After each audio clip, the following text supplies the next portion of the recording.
Yeah.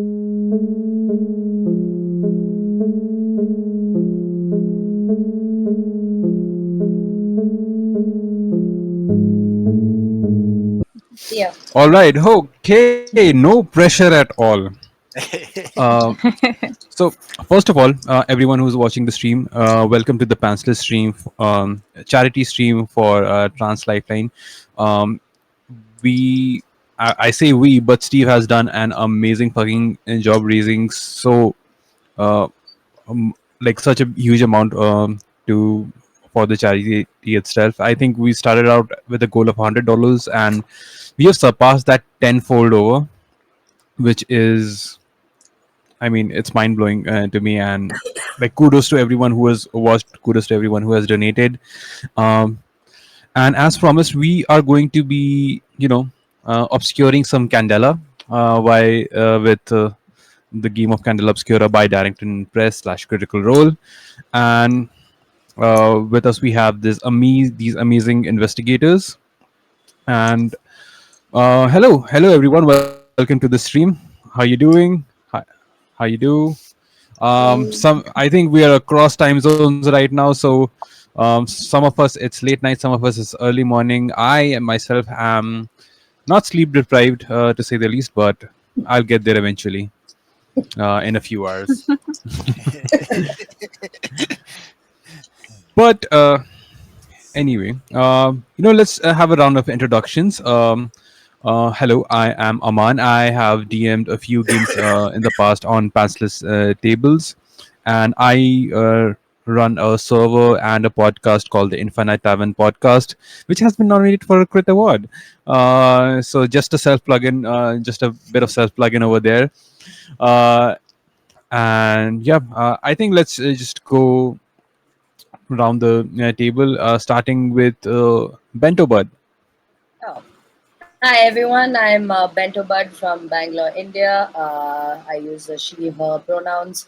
I have played D&D mostly and a lot of other TTRPGs as well.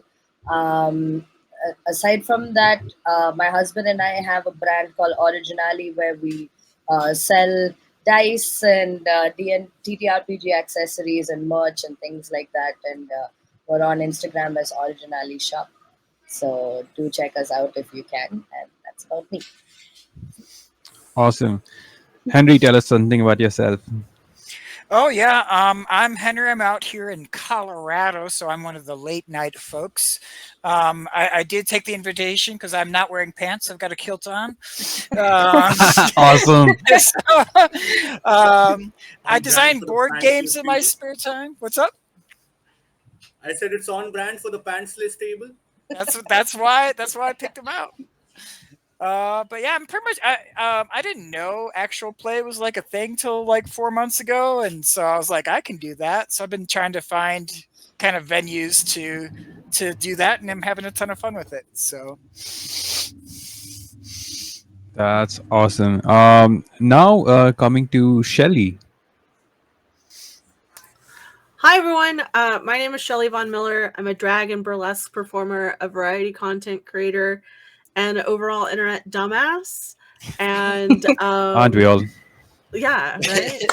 I love TTRPGs. I started playing them because of the pandemic, and yeah, I have my own actual play where I do D&D 5e. We're almost done with the campaign, which is both happy and sad for me because one, I get to take a break from thinking about D&D for a while, and sad because I don't get to play with my friends. You can actually catch me on this channel July 8th and 15th playing Thirsty Sword Lesbians. So yeah, and I'm in the States if you can't tell by my voice, my accent. But yeah. That's awesome. I'm definitely looking forward to the Thirsty Soul and Lesbian We game. have like 2 more episodes left, and things went crazy because of Pride. So it's like, Hell yeah. As Brennan says, hell yeah. Now, coming to Silly, or call me Silly. You can call me silly, yes. Hello, silly from Mumbai, India, and I've been playing games for about 4 5 years now, and I've done a couple of streams here and there. I was here on the inaugural Pantsless Tables stream last year. I played Same. most of the week there. I'm done one or two games for the Bases and Dragons as well. Pretty cool community. You can come hang out there with me. And yeah, I also run games offline as a sort of kind of a freelance pro DM, which is fun. I found out, and a lot more stressful than just running it for friends for fun. Yep. So yeah, fun to be here again on the table with folks, amazing folks. So yeah, let's get obscuring some candelas. And last but not the least, Jamboree. Yeah. Hi, I'm Jem. You can find me most places on the internet at Jamboree or Instagram. It's Gemaginative because somebody else has that username. But I am in Los Angeles.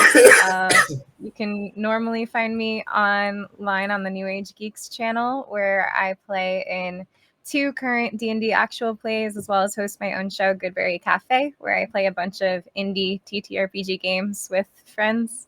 But yeah, that's me. I'm excited to be here. Excited to have all of you here. Thank you so much for playing this game. Dramatic pause.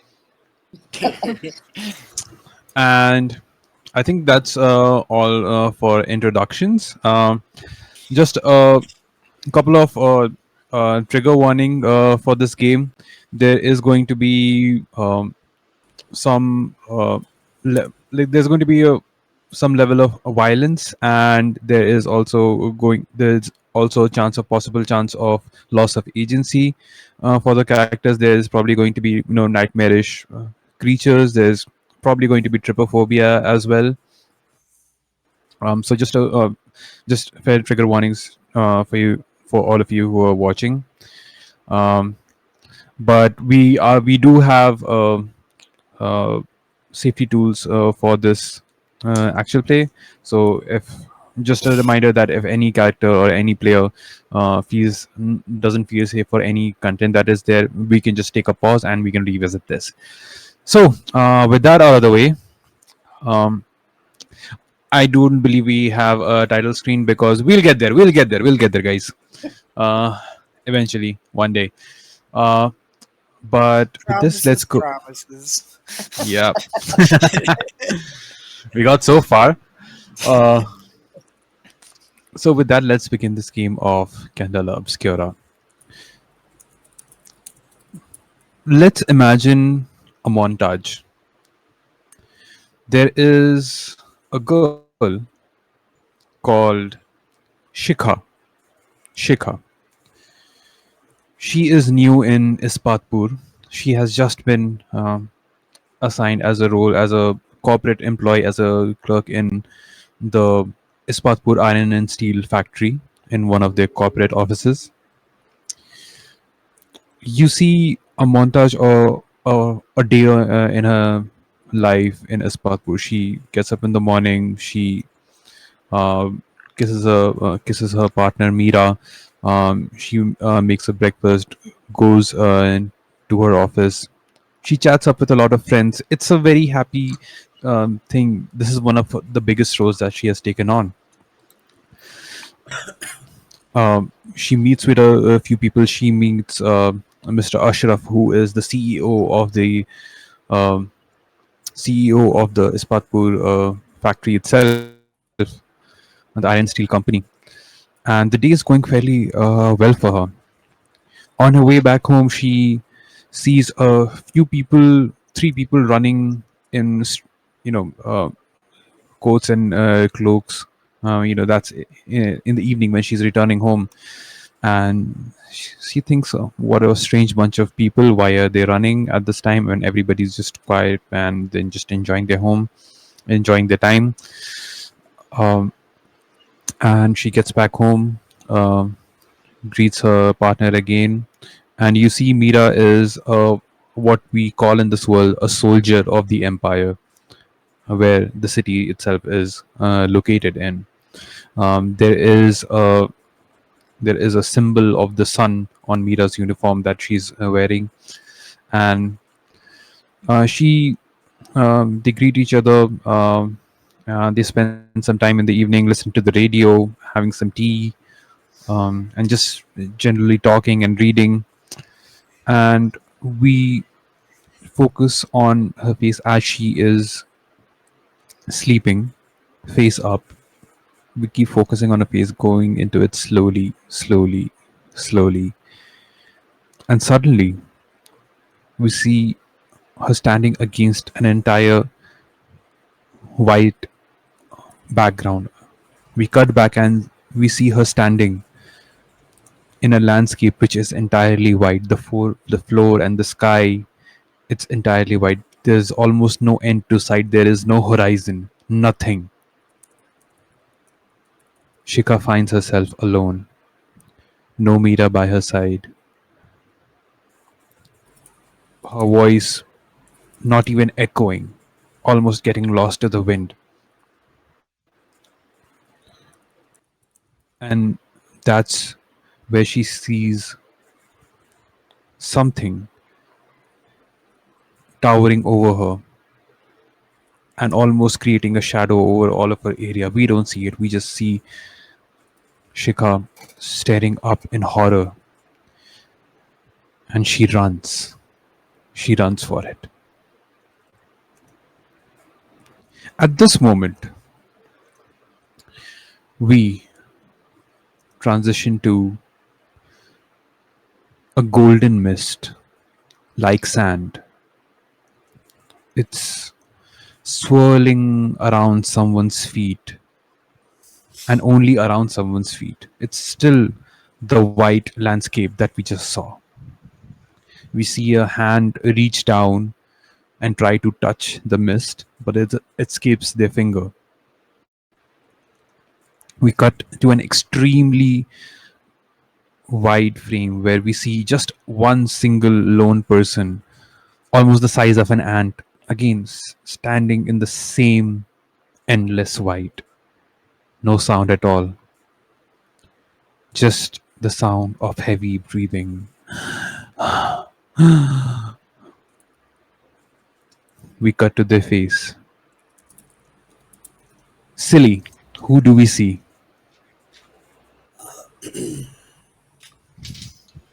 You see a young, sort of rough, but scrawny looking dude.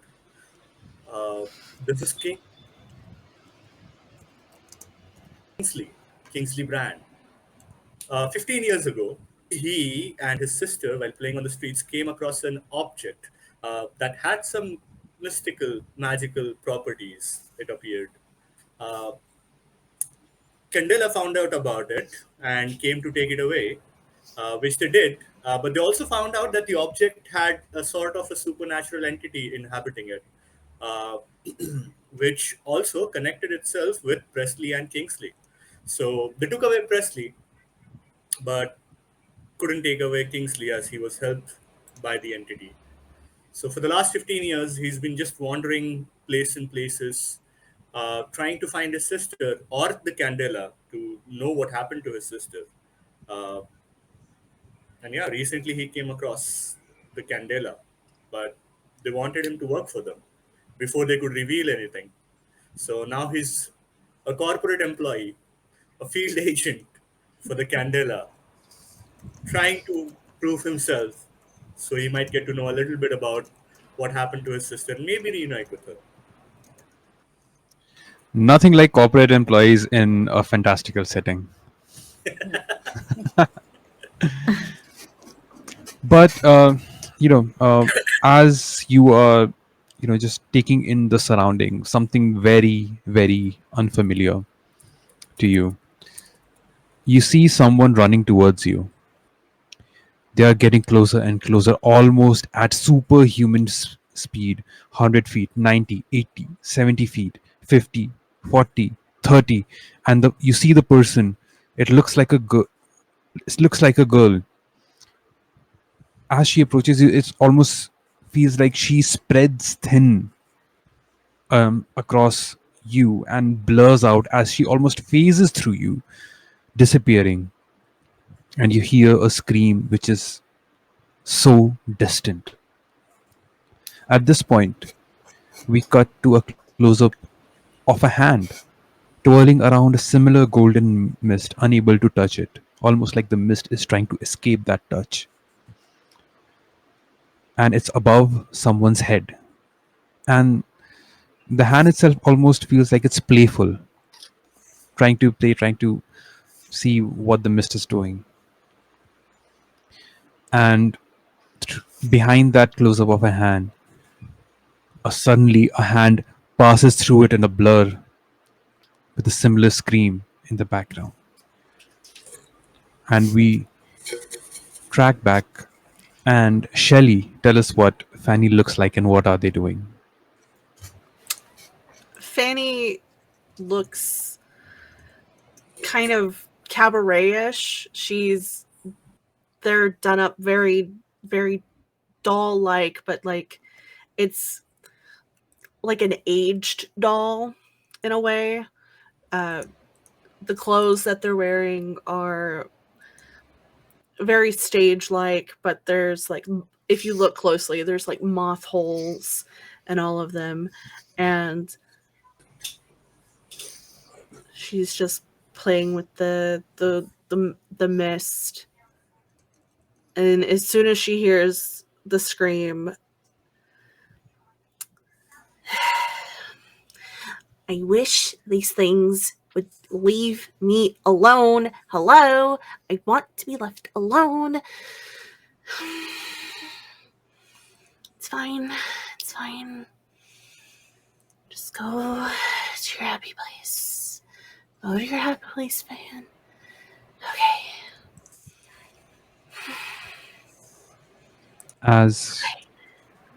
As Fanny goes to a happy place, we sort of tilt down and focus on the floor finally, and it almost feels like white sand, but hard enough that it feels like a floor and not just like a beach kind of sand. The camera, or the frame rather, starts to go away and starts rushing away, away. We go on and on and on. It almost feels like we're going on for miles until we stop and land on a person who has just almost fallen to the ground around the same golden mist, which almost tries to scatter away from them. Henry, tell us about yourself. Sure, yeah. Barnaby stands up and he kind of brushes his shoulders off and he takes a look around, and as you're looking at him, he at first glance he's older gentleman. He's in his 60s, maybe even his 70s, and he's just kind of looking, taking everything in. But then, like, as he starts to compose himself, he maybe realizes a younger self that he identifies with more internally. So in this dreamscape, he kind of becomes more, fit and muscular. Maybe loses some little bit of a limp that he has. He kind of shakes off, and he's able to motor over, and he's just kind of looking around and just like, what the, I was at an Arby's. What are we doing here? Who are y'all? Who is that? What did I get lost again? As you try to almost like kind of shout that, you feel like your voice doesn't go beyond like 2 feet from you, although it feels like it's an endless white that you see around yourself. Someone touches your shoulder, but before you can turn around and see, it almost feels like their hand phases through you and they vanish. A similar scream. At this point, we focus on a blur, as the blur itself feels like it's running, running, It runs and silently screams, and it's crying. We almost see something like a curly dark hair tied in a bun, and we see the blur wearing almost like a blue and green shalwar kameez, but the entire person is still just a blur. We see her reaching her hand out, trying again, trying to reach someone. We pass by one person, another person, a third person, and it almost feels like she's trying to get closer and closer until it almost lands on a shoulder and is almost able to touch it, but then vanishes. Phew. Bento Bud, you feel something almost. Who do we see as this person turns around and try to focus on a vanishing blur?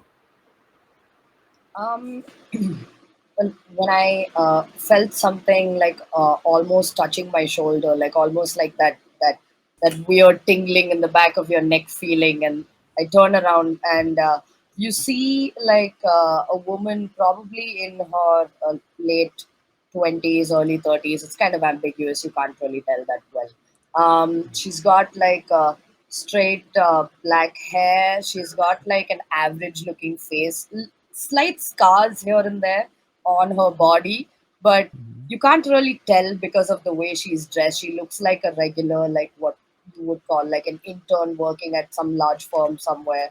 You know, the glasses that she's wearing probably don't have any, use for her vision. She just wears them to play a part. And that is basically who Lara Drake is. Um, and yeah, so she's just like, that was weird. Is it because I touched that jade amulet the last time I went on my expedition? Yeah. Uh, as you say that, we at the same time you're saying it, your voice almost goes to an echo, and we cut to and we focus on someone's eyes. We just see their eye. It's reflecting the same golden mist. Heavy breathing, and only a single eye of this person is visible, and we see the reflection in their eye itself. And we almost see the same blur of the girl rushing. It almost covers the entire reflection of the eye, and whoosh, it disappears into a similar screaming blur. We move back slowly, heavy breathing, and reveal Jem. Tell us something about your character. Sure. You see Roxanne. You see a woman, late 30s. She comes off a bit disheveled and chaotic. She's wearing bright, gaudy green eyeshadow. It's smeared as if she slept in the same makeup for 3 days. She's got dark circles under her eyes, suggesting that she hasn't slept very well recently. She's got eyeliner that's flicked to wings at the ends of her eyes to try to match the style of the day, but both wings are at different angles and different thicknesses. Her blush is a little too bright, not really, doesn't really match her skin tone, and she's got patchy lipstick. She's got curly brown hair streaked with like light highlights and forming like a messy halo around her face. She's got glasses on a beaded chain around her neck and wearing a patterned green top with a black fitted vest that's like frayed at the edges and a vibrant patterned skirt that's a little too long for her frame. Her shoes are scuffed and worn. It's like she's trying to appear polished, but she's falling short. And she probably, when this happens, she probably instantly reaches for her notebook to try to take some notes. You don't find anything there.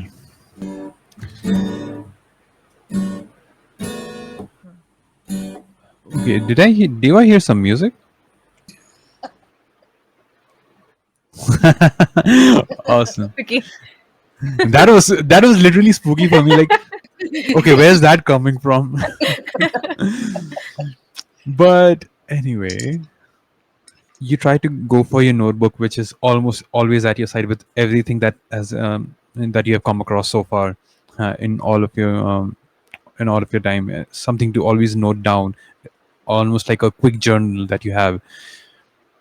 You don't find anything there, and as you try to say something, you feel a lot of breaths around you, like everybody breathing or screaming or shouting. All of you suddenly hear each other beside you. You see all of yourselves standing around you, and it's not just you, it's not just all of you. Tens and tens of people that you probably have passed by in this city start popping around you. Some are screaming, some are crying, some are weirdly laughing. And just like that, the entire world or the entire space is packed almost shoulder to shoulder. All of you feel like you don't even have space to move around each other. You look at each other, and at that point, what do you say? It's just everyone is around you. Your light keeper, a person, the milkman, the maid, the police, and the police, the corporates, everybody that you have ever come across the previous day is there, and even beyond. People you don't even know, people you don't even have seen. It's almost like all of you are in a shared space, and it's not just you as humans. You see strange, dark figures appearing around you, some as tall as 20 feet, tendrils falling through their uh, face, some almost looking like giant spiders, but not with just 8 legs, but with almost what feels like 100 different legs. Strange eyes, strange things that are forming around you. Uh, and everybody starts screaming. You hear are screams. Can somebody give me a can somebody give me a survey? Oh, sorry, a focus or a sense check. I have Just tell me who. I could I'm just- gilded and I have 2 in sense, unless somebody has better. Nope, I got the exact same thing. You can go for it. Okay. I can also give you a drive if you want to, if anybody wants to. But Go I for can it. roll. Okay, I'll roll a Let's sense. go. Roll the bones. Roll it, roll it. First row. Double 4s. Double fours. Yep.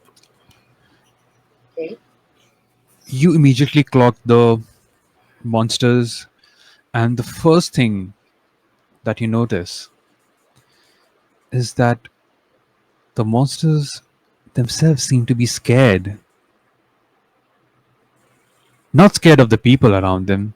I mean, that's just, a field day of hunting, but they don't want to be in the space.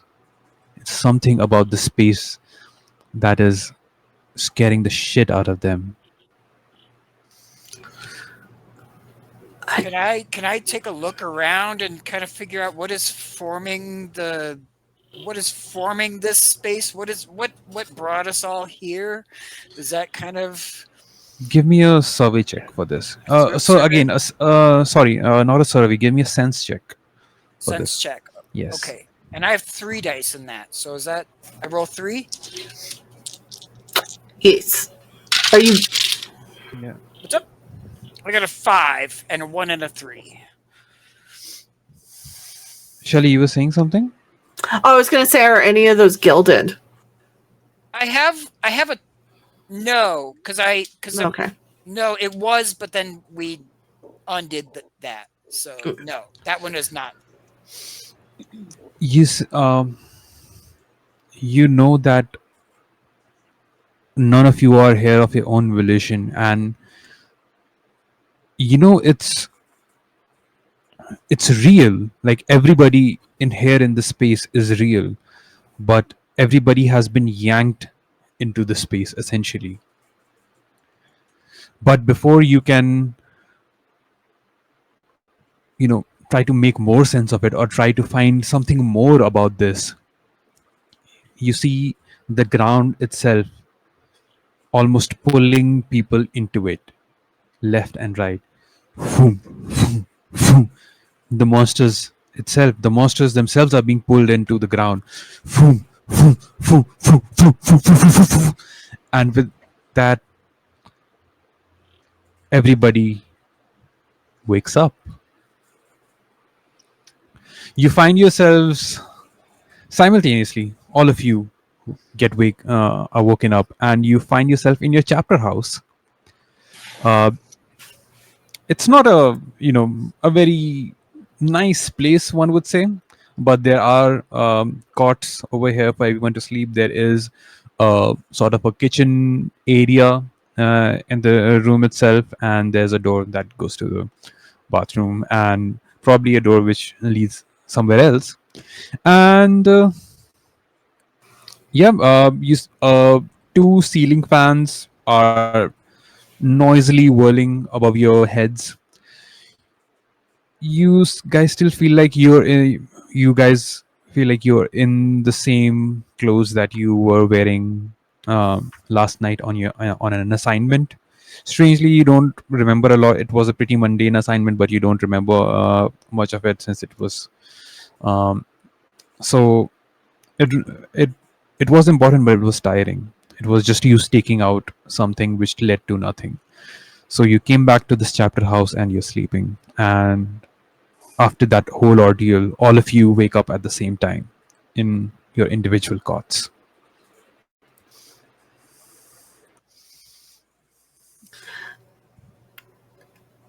I'm gonna go out on the limb here, and I had the weirdest dream. You too? Yeah. I have to write about this. Hold on. What did you see?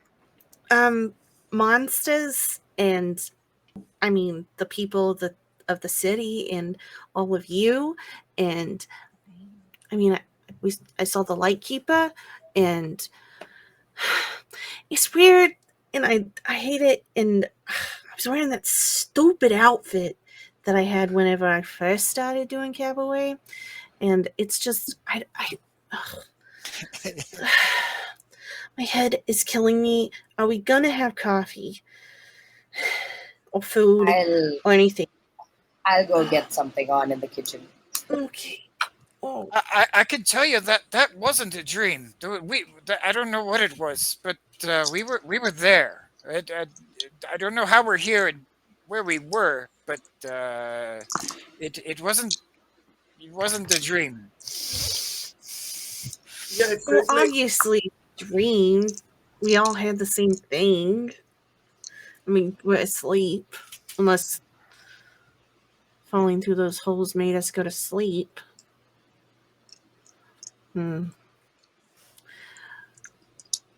Question for you, GM. Are the monsters that we encountered monsters that we've encountered before on missions? Most of the monsters that, if and when you have encountered them, you either put away or killed. You've never seen this kind of monsters before. They probably exist. If you go out on a limb and believe what Henry says, that it wasn't a dream, so they might exist. And you saw tens and tens of monsters, if not hundreds, in that dream/vision. What about the people that we saw in our shared dream? Like, did we meet them at any of our previous Some of them assignments? you know in passing, or some of them you probably met, In previous assignments? previous assignments, or just the public. Oh, It almost right. felt like it was the public. Okay.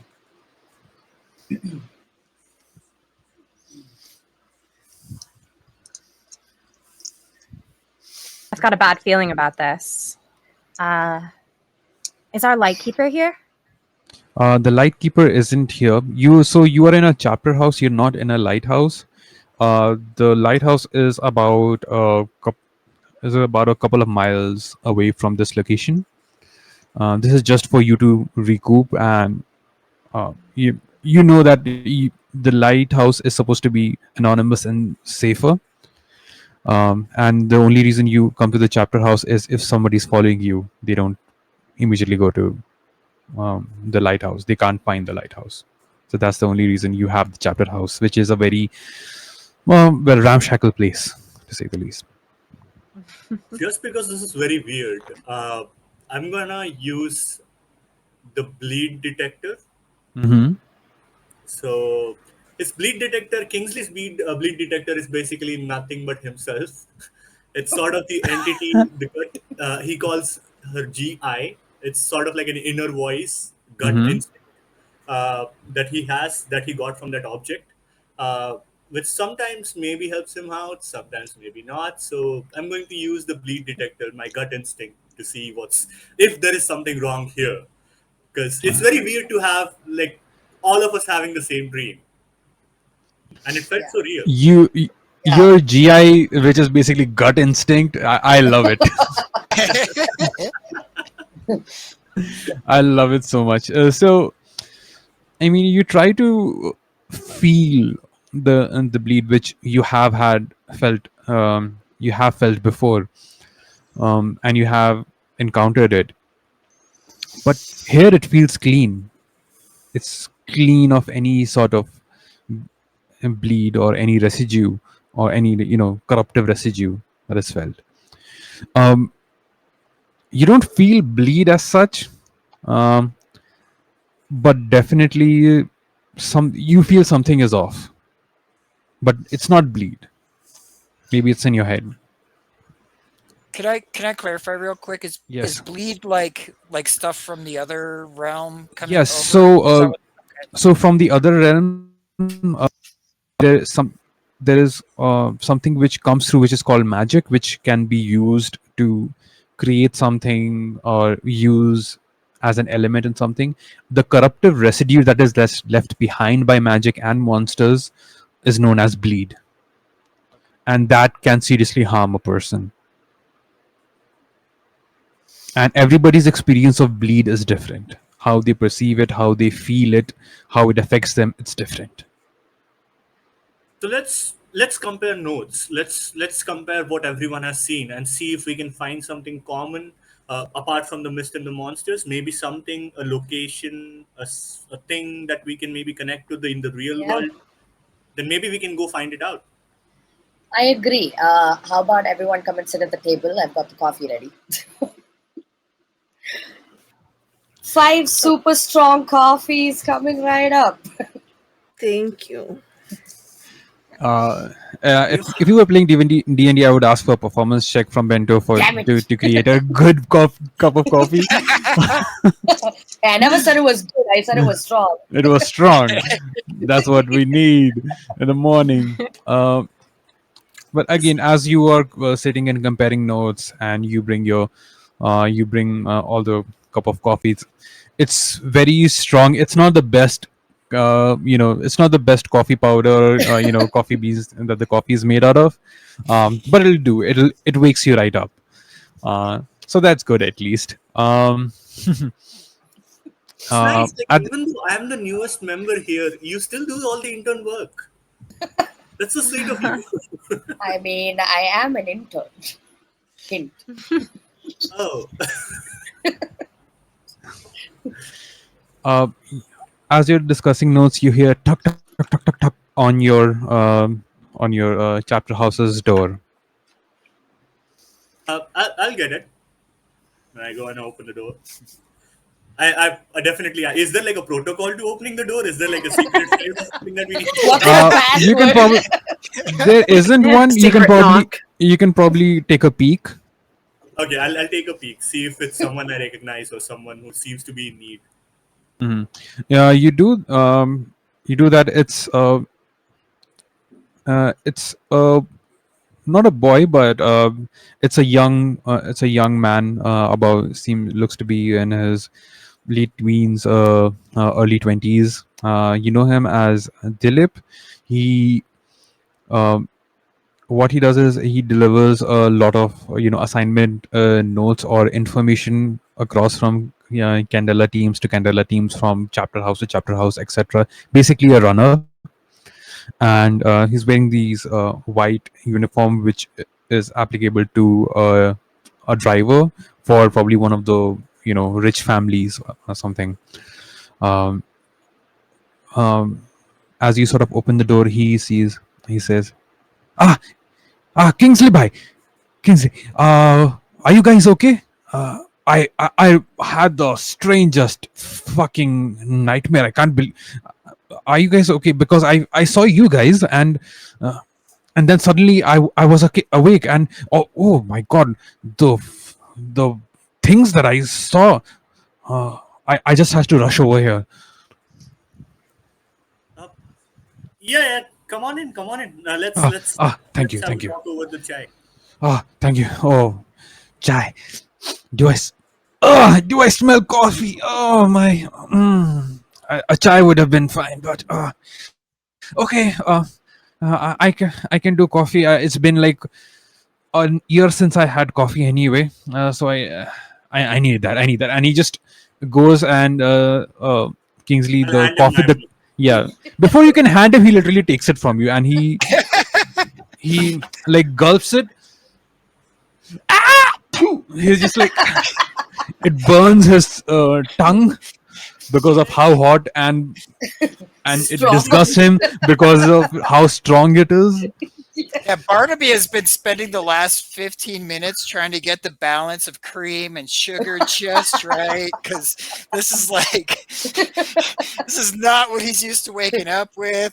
And so he sees this happen, he's like, okay, I hope you feel better. And you want to try this one?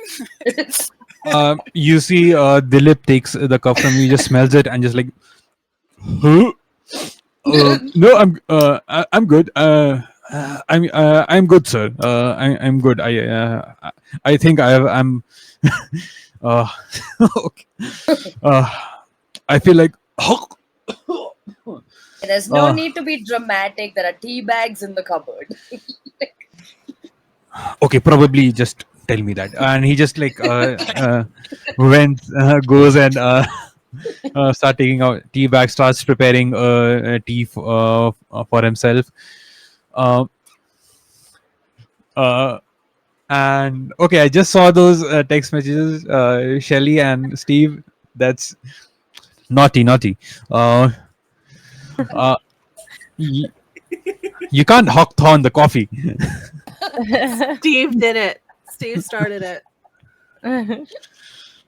uh, he starts preparing this coffee and says, things have been weird lately with the Candela. Oh, by the way, how did your assignment go? I heard you were supposed to do a stakeout on that fucking CEO Ashraf. I mean, I've heard that he's a shady kind of dude, but I thought that something interesting would come about it, but I haven't heard anything. Must not be interesting anyway. Just prostitutes from the slums, but what's new? Well, yeah, I've been there. Been there on that. It's not people don't call it a noble profession, but it's one of the oldest professions. That's what my mom told me, and fair play to them. You gotta make a living, and fucking do you know how much money I heard Ashraf earning, and how much the fucking clerks and my laborers make? My brother, he fucking works fucking 14 hours a day shoveling coal into that fucking furnace, and they give him this like 15 rupees. I mean, you can't even buy like a nice cup of tea for that. I mean, you can get like 15 cups of tea. That's not the point. But if you go into that fucking fancy hotel that he owns, oh man, don't let me even get started. I mean, it's Calm great. down. It's I'm so thankful for your lighthouse keeper. I mean, Kriti is lovely. She has taken care of me. I mean, she got me the job in the first place. I know I just drive, but it's a living. At least I don't have to go be one of the prostitutes. I mean, I never And minded you the would money. make a lovely prostitute.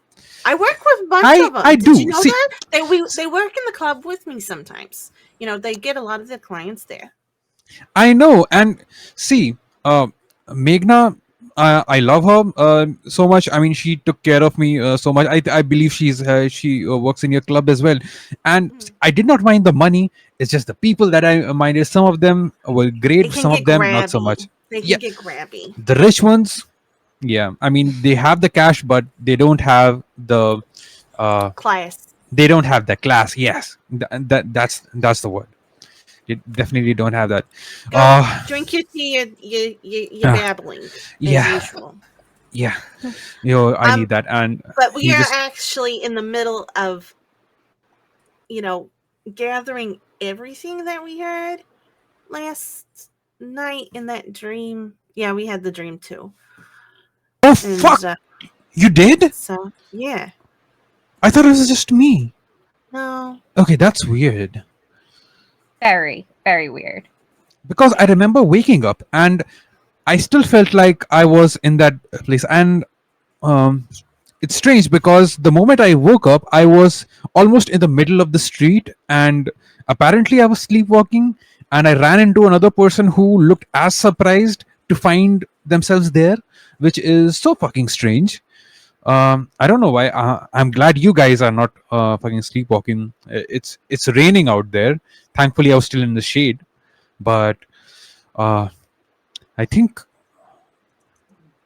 I think there's something wrong going on. I don't know what it is. Uh, Yeah, Fanny's gonna take off her necklace and just like wave it in front of his face. That's her bleed detector. uh, And she's just gonna be like, what's going on here? Sleepwalking? That's never good. Again, you use that bleed detector. You don't find any sort of bleed residue on him, but the way your necklace interacts with him, and the again, how would the bleed detector convey that information to you if something's wrong with that person, but it's not bleed, but something is supernaturally wrong, but not bleed? Bleed usually whenever Fanny's necklace interacts with bleed, it's like an orange red color. It glows. It's sort of like a locket, and like the locket itself kind of glows. But Fanny's dealt with some weird stuff in her life. So their necklace, whenever it deals with like anything supernatural, it's like a blue-green color. Mm-hmm. And I think whenever that blue-green color comes up,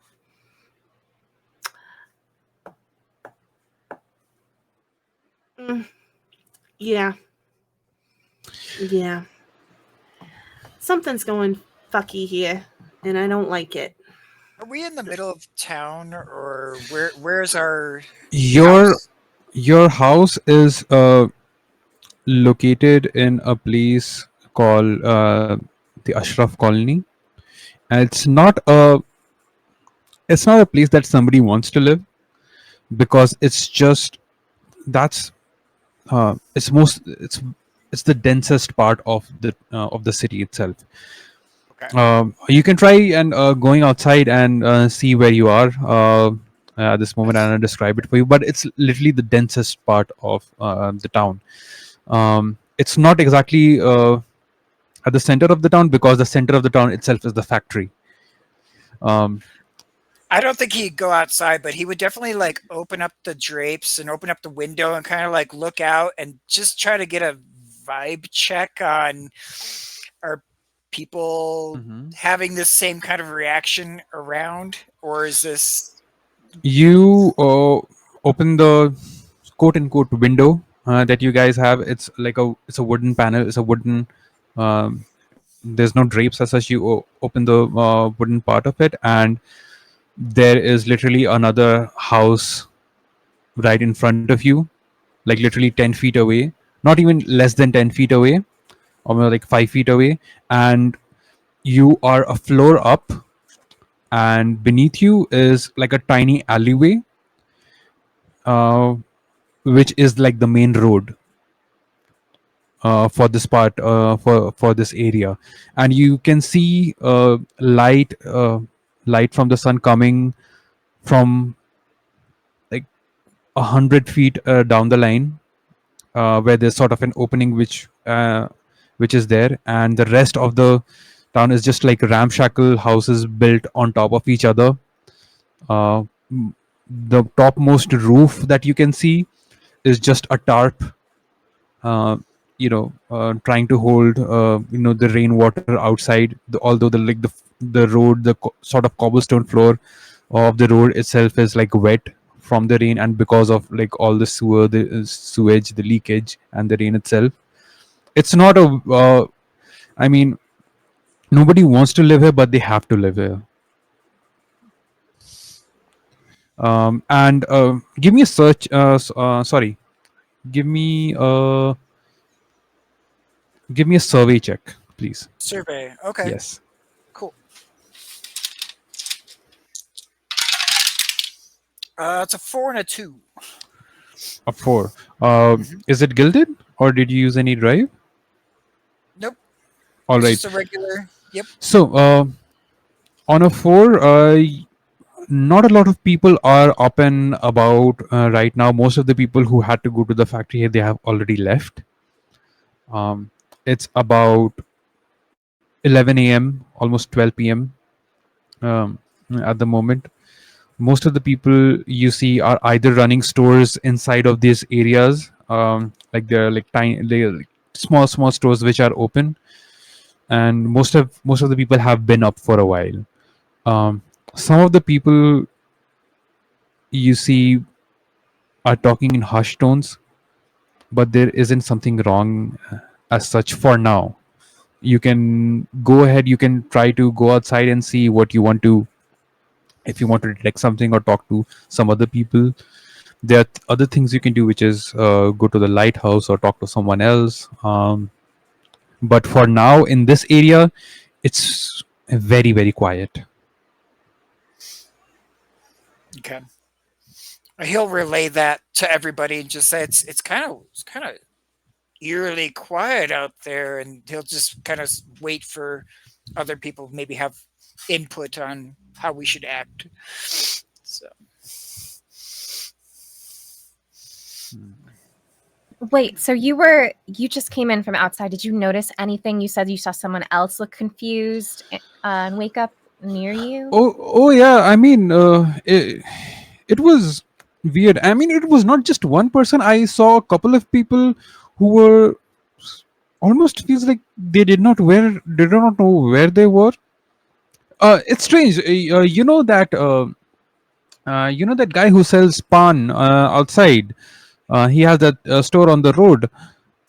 He was Oneshot, just sitting there, almost looking like he did not know who he was, what he was doing here, and I had to remind him who he was, and then he sort of recollected. Okay, oh yeah, uh, my name is Ramakrishnan. I have been doing. I mean, it was weird. I mean, he's old, but he's not that old. Do you know? Forget who he is. I mean, he has been running the store for the past 20 years. So, yeah.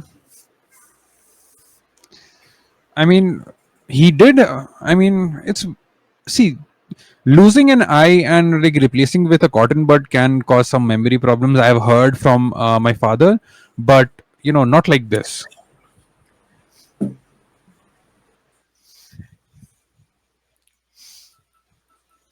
I mean, he did call him, well, uh, Cotton Eye Joe is what I call him.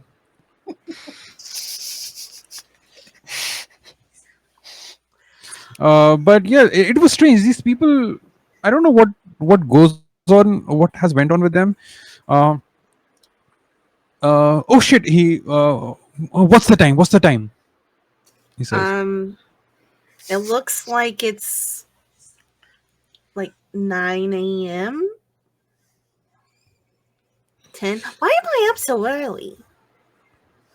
9 a.m.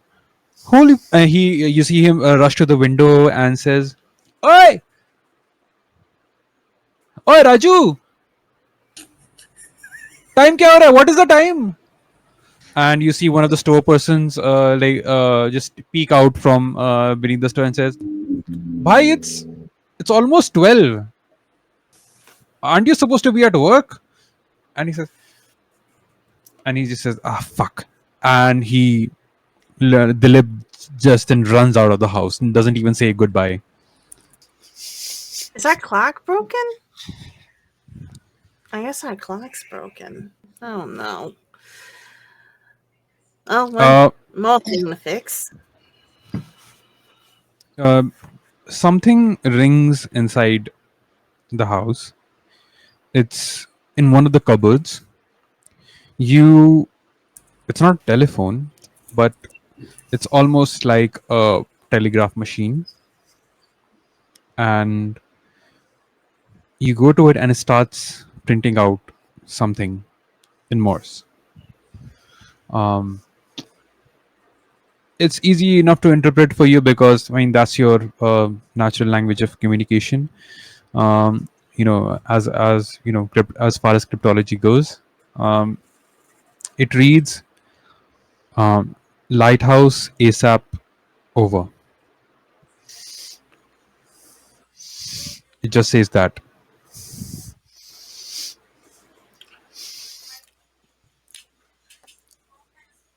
Well, we should Go. I guess we find should my go. shoes. Yeah, let me change real quick. Let me get out of all this.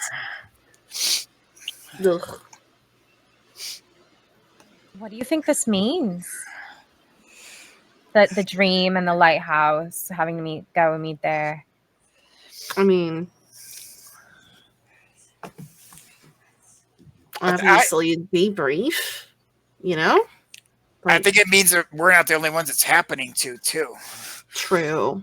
Yeah. We're not the only circle.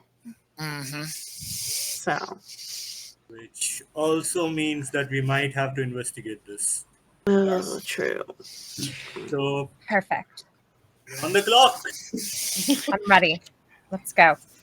Let's go. Let's go. Okay. Also, I forgot to mention that my gut instinct is actually a cat, so you'll have to reply in meows now. Oh, Oh, okay. Thanks. ex- Well, I don't mind. explains why it's so sassy. That's fine. I love cats. So you guys head out. Yeah. All right. Yeah, I think so. Again, you gather your things. You gather all your equipments and everything that you usually use for this. Whoop! Did Bento drop out? We lost it. We lost Lost our Bento. Bento. Oh no! The dream took her. No. Right when Wake we up, step wake out up, the wake door. up. Oh, I'll just give me a moment.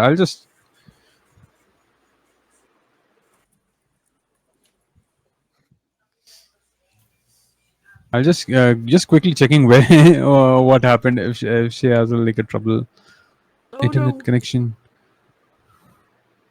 Internet went Uh, bleep. Oh yeah, that usually happens. Okay, Yeah. Bento is okay. The net dropped for her. She's joining.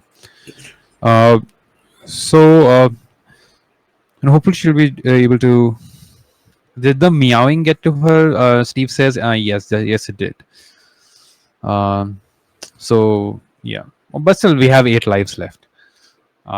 Anyhow, you, I think we can continue here for now, and hopefully she'll be able to join again soon. And she did. Hey. So you guys gather your things and you head out. Again, you know this area is known as the Ashraf Colony, but locally it's just known as the Chal. That's what it's called. It's everybody. The dream for everybody is not to live here, but to get out of here. That's the only reason it exists. It's just like a halfway house, if you can call it that. And um, some people, unfortunately, they have been living here for so long and then trying to get out for so long. It's just a thing which takes root. So the as you get down, you see the person who runs the store. They have been running it for the past 30 years. They are in the 60s now, and they've been trying to get out, but it's just not letting them do that. Raju just brings out couple of things for you. You are going. You're leaving. Oh, take these biscuits. I just made them, and he brings out like a tray of you know these Osmania biscuits that he has just made for you guys, and you know that he has like a side bakery thing going on behind his house, behind the store itself, which he cooks for you guys, on a daily basis almost, because you guys had helped him in one of your Candela operations a long time ago. So he just brings out these Osmania cookie biscuits for you guys on a tray, and he says, I hope you guys are fine. I mean, I heard something going on with the fucking Ashraf and all. Mm. But just take these biscuits. I made a new recipe. I have incorporated some coconut flavor in this, so hopefully you guys will like that. And he offers you like biscuit each, and it's warm. It's still warm. The cookies, and it's as you sort of eat it, it's almost melts in your mouth. It has a powdery texture, but it all still melts in your mouth as it's still warm. Uh, I want a cookie. Why do you do this? The struggle is real.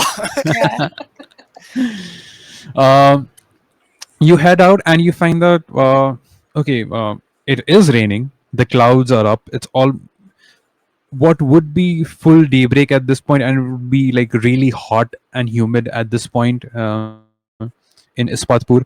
It's raining. The clouds are literally blocking all the sunlight. It feels like it's rather 5 or 6 p.m. rather than 12 p.m. at the moment. It's not a heavy rain. It's a drizzle. It's one of those irritating drizzles where it's not a full rain. It's not. The clouds aren't going to go anywhere for a while. As far as the eye can see, even beyond the hills of Ispatpur, it's just clouds. It's just endless dark clouds. As you're trying to make your way to the lighthouse, the first thing that you guys notice, and it sort of takes your eye away, is like how cloudy it is. Like yesterday it was really hot and blaring, the sun was up, and today it's like that. I would like all of you to make a move check as a car almost tries to run into you. Ah. Oh, that's not good. That's not good at all. So you see, like you just go get out of that small opening of the Ashraf colony, and it's like a slightly wider road, almost like 20 feet wide. As you sort of run out. The car almost slams into you guys. Well,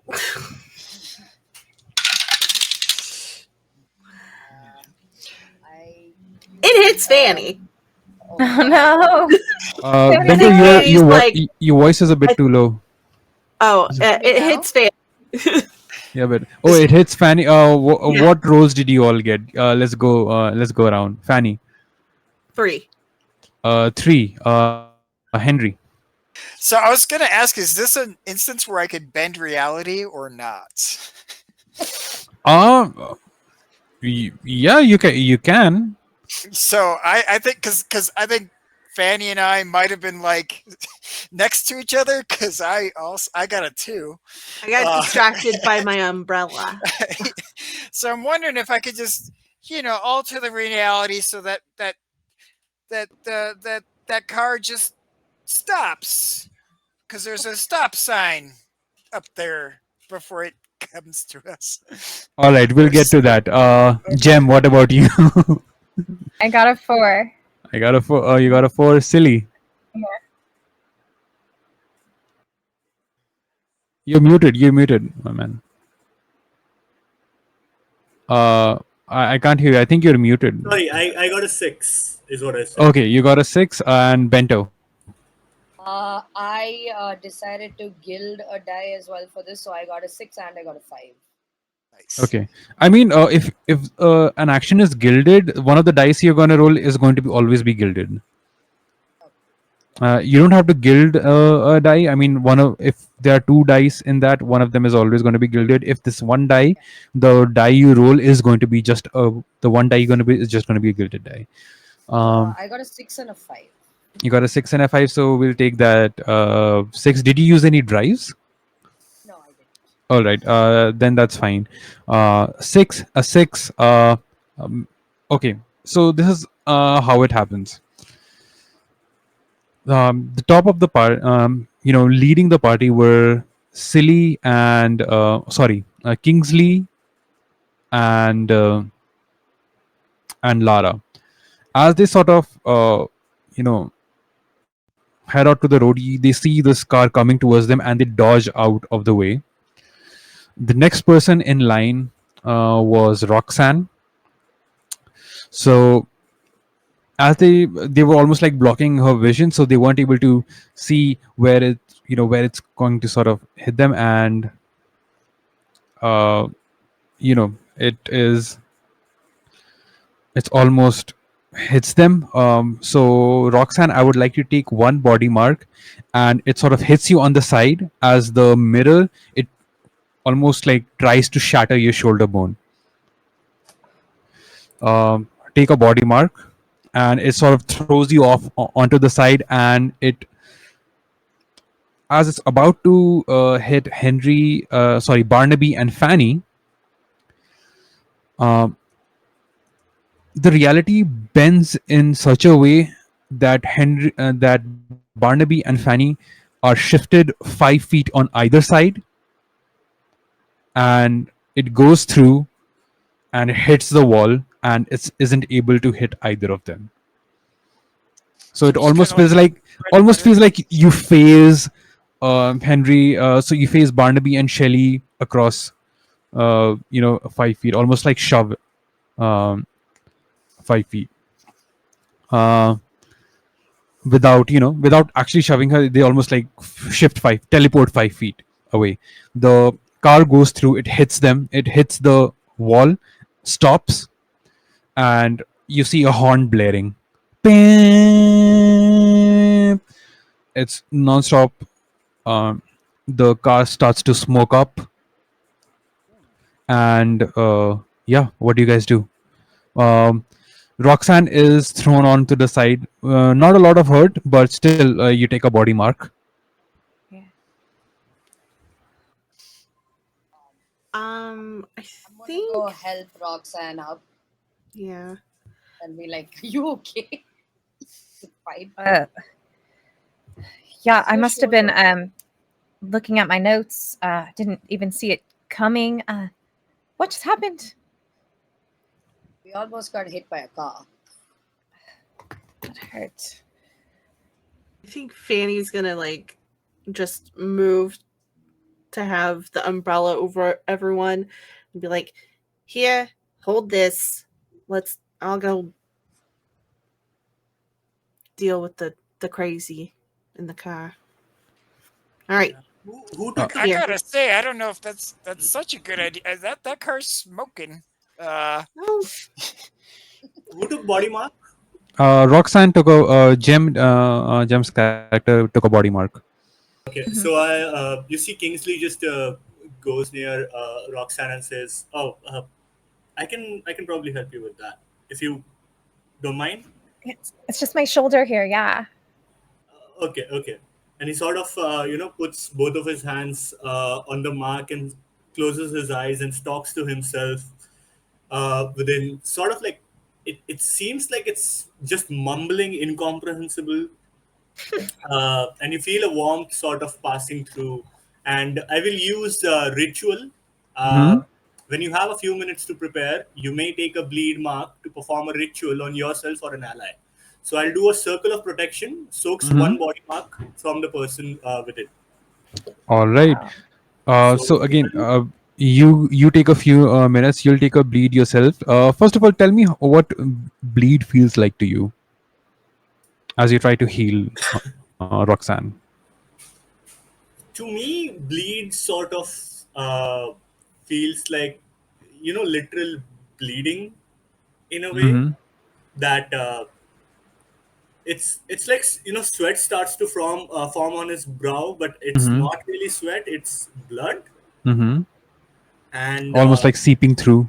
yeah, it's almost like it's his skin is like sponge and it's You sort of feel seeping. that sort of iron taste in your mouth Yeah, as yeah, well. it's very like it's very tiring to use these, so he seldom does it. Mm-hmm. Uh, Roxanne, you feel your shoulder, which almost felt like it was dislocated. A warmth come in here, and you probably like move it. You hear like a crack, and it feels like okay, it's fine now. Ah, But since thank you. you're doing that on the side for a few minutes, are the rest of you going and investigating the car? I am Fanny not. is. Fanny is. Okay. Okay, Yeah, as all of you, yeah, I think I'll go with her as well. as you go there, you find your companion or who was there in your room a few minutes ago, Dilip, uh, you know, lying across the steering wheel, his face, his eyes are open. He is breathing heavily, but all he's almost staring into nothing, and he almost feels like he's mumbling nonsensical things. But Alexa, woo, I love. It almost Gonna feels like he's trying to form words, Yeah, We're gonna but help he isn't able to. you. Come on. I'm gonna try and open this Fanny's door. just gonna As get their spindly little arms underneath and just be like, as you give me a control check for that. control. Sure. You know, I'm gonna burn a drive to give me another Yeah, absolutely. Go ahead. just you know, extra. 6 and a 5. 6 and a 5. So here's what happens. You try to take his shoulder around take his hand around your shoulder, trying to lift him up. um, the control check put you in such a position that when his hand almost snaps at your throat, you're able to dodge out of the way because you're in such a position, and you're able to turn him away so that he grabs at just air. uh, and you guys, all the rest of the two, Barnaby and Lara, you see a a boy who is just talking to you guys go to becoming a reckless driver, to becoming something who can't form a words to something almost feral like. He just snaps at you. Okay. I think Yeah. it's time to. Hey, I'm hey, gonna buddy. knock him out. I'm gonna knock him out. That's what I was gonna say. I was like, what can I get? A brick. Are we both gonna like punch him at the same time? I was gonna grab a small mundane invention, like maybe I don't know, knockout. So thing, one of maybe a taser. I'm gonna straight up punch him in the face. go ahead and give me a strike roll. Oh, okay. I'm gonna burn a drive for this as well. I'm not gonna try and kill him while punching him. I just wanna knock him out. Mm-hmm. Okay, I got 2 6s and a 2. Okay. He's knocked out. You as he's snarling at Fanny, trying to almost like bite him, to almost turning into something feral, like a creature or an animal, you catch him square in the noggin and you throw him backwards against the door of the open door of the car, and he hits the back of the head and just falls down flat on the road. I think we might Well, have at to least he's take out him. of the car. Should we take him with us? I mean, we can't just leave him here, right? Well, let's give him to the baker, and then we could like do whatever. The baker. Yeah. The baker. Oh, What's his name? Raju. No. Raju. Yeah, Raju. Oh. So you're trying to take him to the baker itself. Yeah, I guess because he's probably the closest one, right? And Mm-hmm. All right. these guys know each other, so. You see him. Raja. You see him. You hear him. Trying to say something. Although he's knocked out again, he's not unconscious. He's just like he's knocked out of his senses. You see him saying something. You put your ears close, trying to hear what he's saying, and you hear just a name. Shika. She can help. Shika can help. Shika Okay. can help. And Shiko. and then you just again he falls into the mumbling. Shika, Shika, Shika, Shika. And then his body goes, or the side that you're holding goes limp. One side of his face starts to droop. Oh no, he's having a stroke. oh dear. And They're He just starts Fanny's shaking. just slapping, just slapping the face, like, "Hey, wake up! Wake up! Wake up! Wake up!" We don't. Barnaby's gonna search the car. While I'm Yep. yelling for Raju to get the medic, like the doctor here. Call a doctor. Absolute chaos.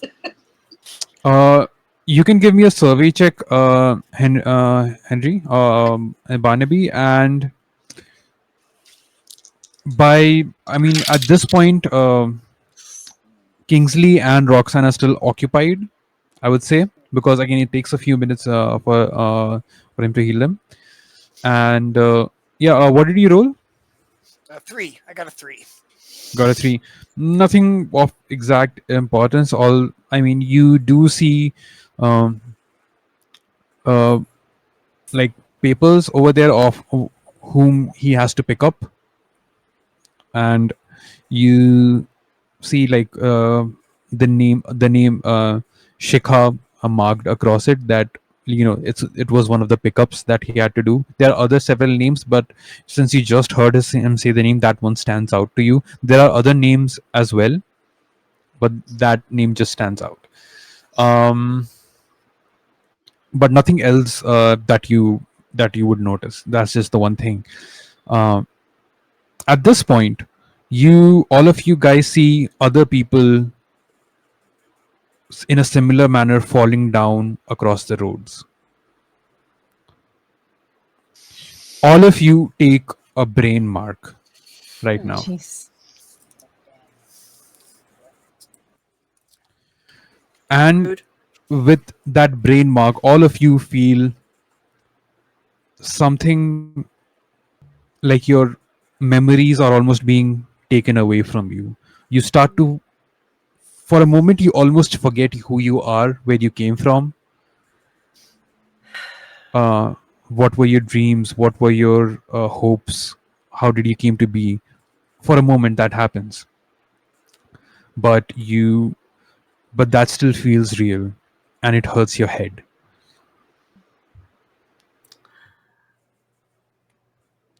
You see people rush to other people's safety, other people who are falling down, in the roads nearby. You try to rush, you see other people rushing to somebody's help.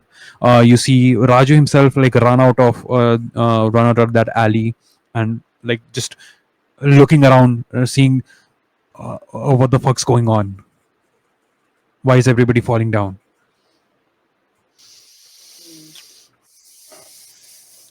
Not clear at this moment, but I think we might need to. We can either go to the lighthouse or we go and find this woman that he was supposed to pick up. Do we have an address? Is there an You address on the Yeah, you do dash? see. Yeah, you do see an address over there. Um, it's. I mean, there are a couple of ways to reach there. In terms of distance, the closest one is the lighthouse, and then uh, after that, in terms of distance, then there's Shikha's place where the address is written for. I mean, we don't have a car, I mean, so. Oh, I mean, we could steal a car. stealing really. I don't think it's stealing. The It's car, maybe that car's command broken. purpose. We cannot take that car. What's up? It- Oh, the car. That car's broken. But Borrow a you car. know, we can commandeer. Borrow. Sure. Or we can just go to the lighthouse, hope that they have a car there, and then go to this woman's house. Considering this is happening to, it seems like a lot of people, I think the closest is safest, just in case other people lose control of cars, or True. we should be careful. Yeah, you did get Yeah. hit by a car. I don't feel safe walking on the street at all.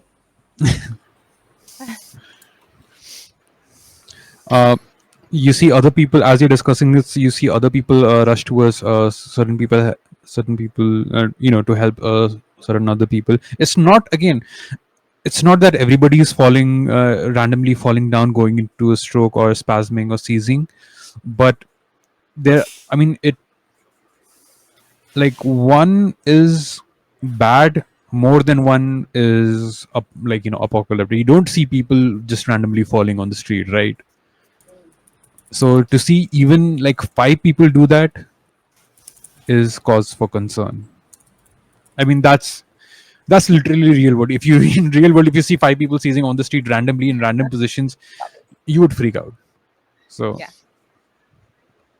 so it's not a lot of people who are doing that, but they're enough to cause concern. So again, I ask you, where are you heading off to first? I think we're heading to the Lighthouse. lighthouse. Lighthouse, yeah. Votes for All the right. lighthouse. As if a fire was lit underneath of our feet. Uh, all right. I guess you roadrunner that shit, and and I guess on the way, like before you start running, Barnaby does like a beep beep, on the Coruscant, and you guys run over to the lighthouse, which is less than a couple of miles away, and it's a standalone building. It's a standalone building at the edge of Ashraf Colony itself, and um, it's almost looks like an abandoned building. It's a two-story building. It's closed from the front and the back, and almost looks like a fire had caught onto it like years ago, but that fire is fake. I mean, it's made to look like that. Well, an abandoned building, and lots of posters for upcoming movies and things like that. Painted posters. You see uh, you see a poster of Raja Babu, like a name like Raja Babu, uh, painted across one face, and you see like a man who's like smiling on that poster, like a wide smile, a sort of a chubby face, wearing like a skull, like almost like a skull cap or the Nehru cap, is smiling, and um, lots of other tiny posters for circus, for a traveling circus. Uh, Over here, you see Shakal's famous circus written in underneath. So you have all of these kind of posters going on, all of them which are obviously not printed; they're hand painted and then just copy pasted. Uh, you go behind the building itself, and there is an entrance over there through which you can enter the building. At this point, as you enter it, it's mostly empty. It's like a normal day for the lighthouse. Nothing's interesting supposed to happen. There isn't a butler for that building or for the lighthouse keeper that you know of. It's not one of those well kept or not well kept, but it's not one of those richer lighthouses. So not a lot of resources go into maintaining your lighthouse. You just know that there is a place beneath the ground in the lighthouse itself, where there's a thinning, and something is a device is there which keeps the thinning closed. I mean, that's a common knowledge with all that you guys have with all the lighthouses. So as you go there, you meet Kriti, who is just making coffee for herself, and just having tea by herself, reading the today's newspaper. And as you guys enter, ah, well. I certainly did not expect you here to be so soon. I thought you would be sleeping it off. You did say come over ASAP. I did. Isn't that I am not sure. I don't think I did. At least I don't. If I did, I would remember it. But well, okay, that is some cause for concern. How can I help you, by the way? Did you have a weird dream last night? I haven't slept since last night. I have been working full time, so I was thought of going to sleep in a couple of hours. What's wrong? Why are you asking that question? Collective dreamscaping. Did you take acid by any chance? Not. We were on assignment. yeah? Well, But follow No. that guy, remember? I know, but I know you guys as well. Hey. We're not that. We like to be recreational sometimes when we're off the clock. Hmm. There was that one time with that dust that was transported, but that was an accident. Okay, we didn't mean I do realize to that. do. It wasn't our fault. Okay. Fine. Tell me about this dreamscape. I'm not sure I know about this. And she sort of gets up and goes to the device where the telegram device where everything is sort of set up for her to send out messages. Um, so yeah, and she said, yeah, you just go and tell me about it. Let me check if something's wrong with the machine. So it was like, all of us were there in the dream. There were a bunch of monsters in it as well. And when we woke up and got out of the safe house thing that we were at, a lot of the runner, what's his name, Dilip, he Mm-hmm. seemed to have had the same dream as well. Um, Okay. and then after that, he proceeded to go completely unhinged and almost try to run us over with his car. Crash the Um, car. yeah, Hmm. yeah, That's unfortunate. I mean, Roxanne almost died.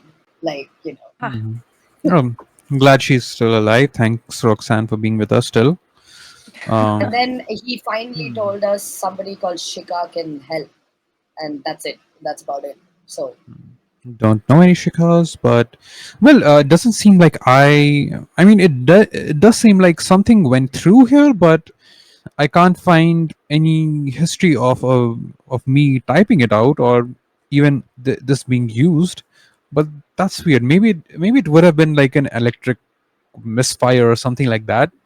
But I don't find anything here. That's strange. Well, and she turns to you and says, "Well, you did say Dreamscape. I heard a chapter house which recently went on a mission where they had something to do with a dream, but I'm not sure. Let me check." And she goes through like history of lots of. She's going through lots of like Telegram messages. Just trying to read through all the Morse code things, trying to decipher messages. Mm-hmm. Nope. That's bad. Interesting. An eye for an eye. Okay. That's bad. Okay. All right. Well, well, not a similar thing, but I did hear from my reports that a different Candela team recently went on a mission to kill a monster, and I think it had to do something with the dream and eyes, but they were successful in killing it. So this could be a different thing. This is cause for concern. Obviously, I'll have somebody go check on Dilip and make sure he's taken care of. Um, but I don't know. This They ha- sounds strange. Do they have a Yes. description about that monster? Was there a description? Uh, they did not give me a they did not give me a report on how the monster looked like or what it did, but I think they did lose a member in the process in trying to defeat this monster. Mm. They don't tell the circumstances of the death, um, but see, I would suggest not. And she still keeps reading and she stops and she says, "Well, I don't think this is any. Um, I mean, she stops after reading a lot of the other messages, and she's, well, I think it's nothing, and I think this will go away eventually. I'll have all the doctors sent for it, sent for the people who have been affected, and sent for Dilip as well. Um, uh, I think I don't know who this Shika person is, but perhaps you can go ask her. Yeah, go On for it. that note, do you have a car that we can use? Because we got an address. And It's not a just smart car. We need a big car. Mm-hmm. Sorry.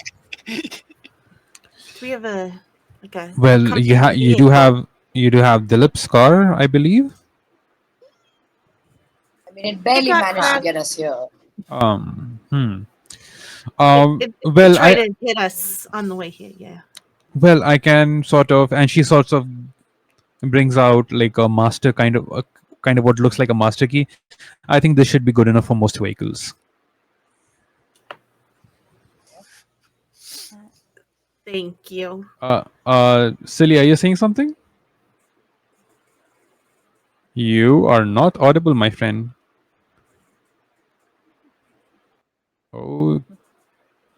Okay, I don't know why that's happening.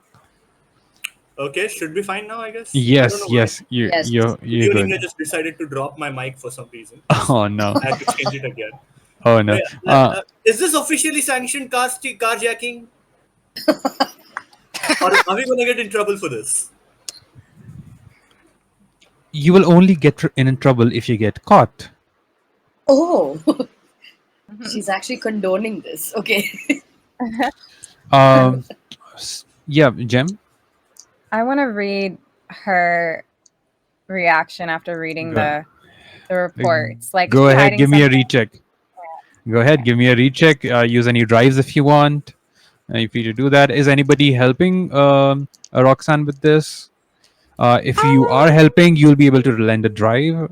So expand the dice pool. I'll lend Sure. a drive. Cool. Mm-hmm. Alrighty.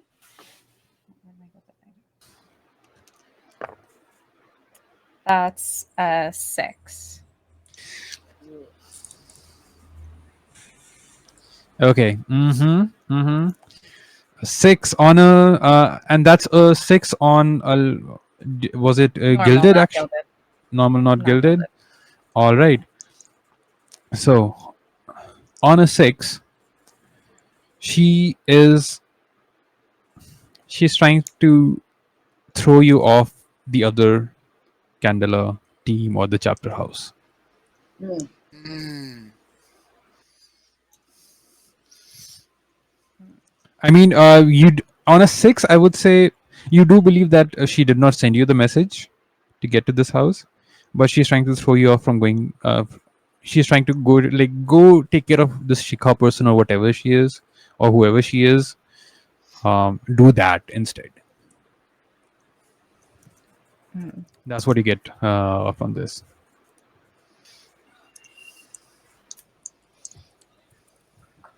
Yep. So, what do you do? Climb. Sorry? We're doing crime. Yeah. Before we leave, I want to ask to use the restroom. And You know where it is, and you know that it's in the back, and it's in the back of the house. on I walk in that direction. On the way there, are there any does she store files anywhere else in the lighthouse?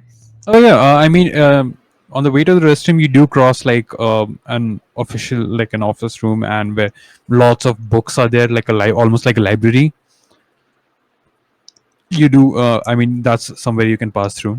I mean, that's a place where, like, whenever you're doing sort of research, you sort of spend time there. So you do pass through that.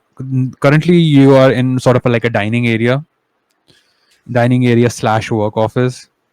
Um and passing through that, there's a library space, and passing through that, there is the private quarters, and passing through that is the washroom. So I'm gonna make a procession of like walking to the bathroom and like making sure I open the door and like make it really loud, and then I want to sneak back into the office. Okay, give me a high check for that.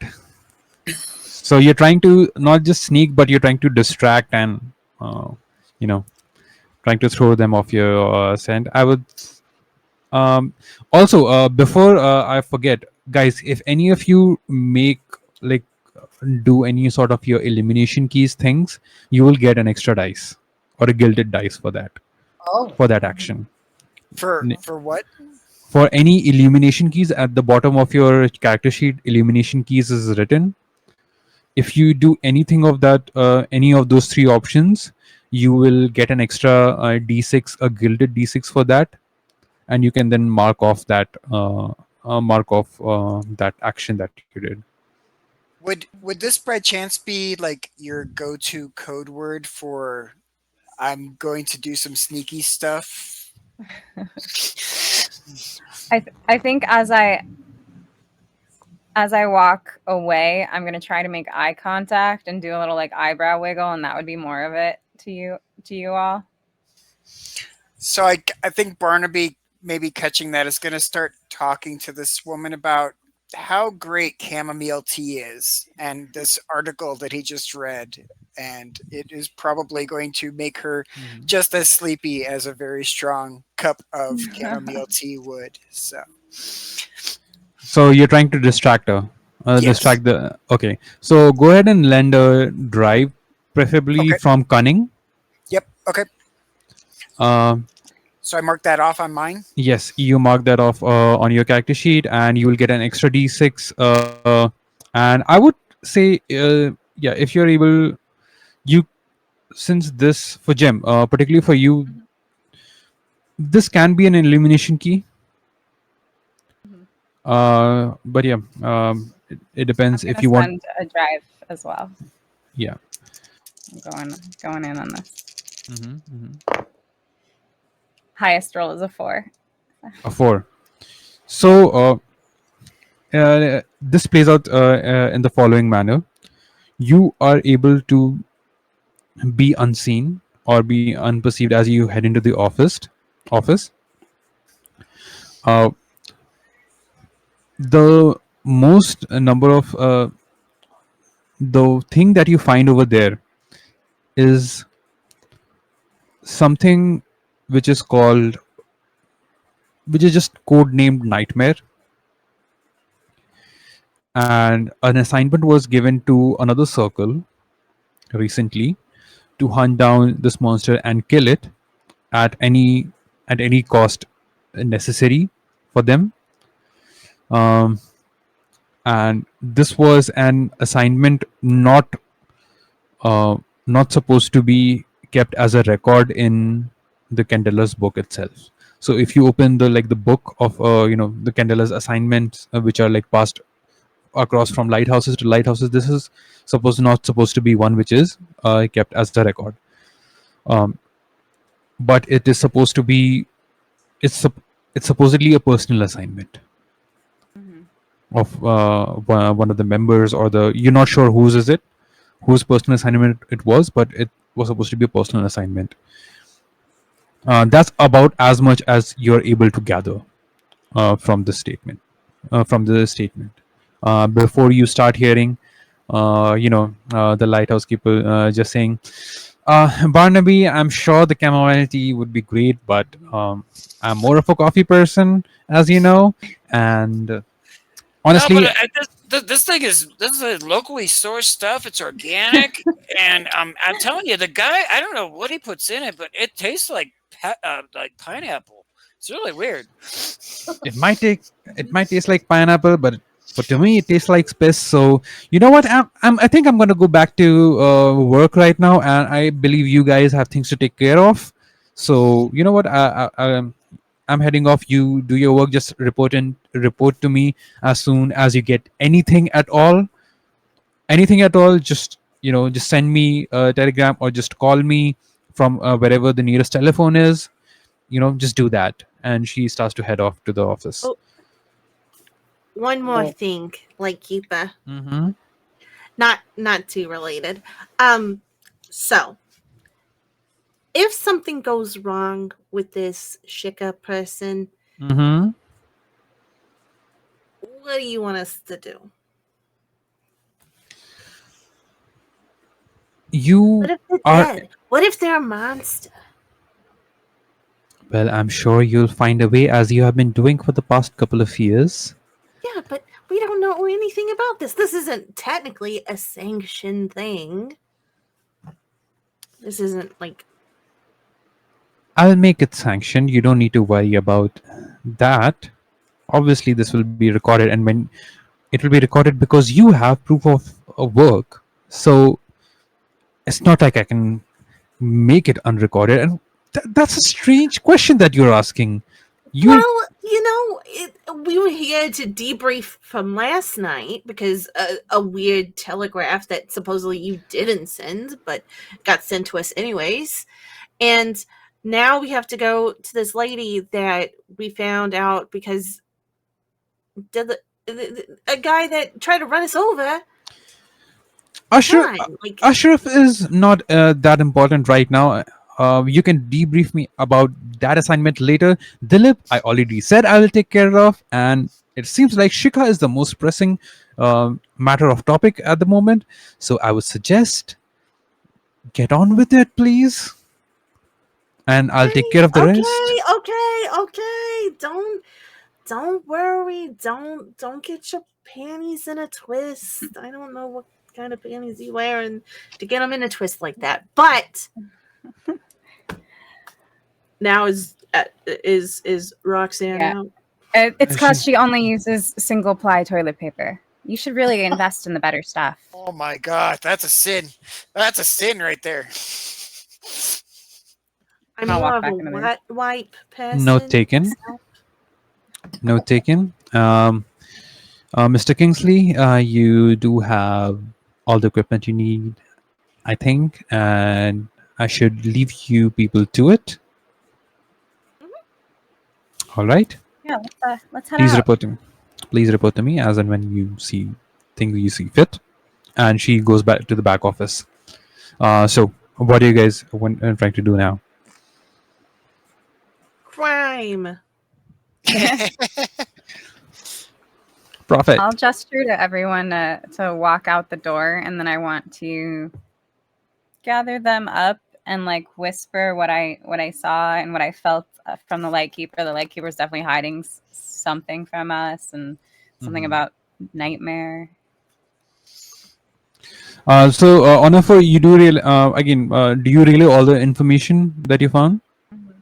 Yeah. So again, whatever you guys just heard about another Canada team assignment, and you don't find a lot of information about Shikha, but could be important, could not be. So you can decide where to go. You do know that there is something to do with assignment for a thing called Nightmare, which was done by the another Candela Obscura circle, who lost a member in the process, and it was kind of like a personal assignment, but not an officially recorded one. You know, they probably don't want to talk about it because somebody died. But I don't know. Let's get a car. Let's get the fuck out of here. Where are we heading if we get in the car? You're the one with the address. You're the one that got. Well, I think the question was: Are we heading? Are we heading to Shika? Or are we gonna check up on these Candelabra people, the other team? We don't know anything about the other team. Like I couldn't find any Yeah. names or,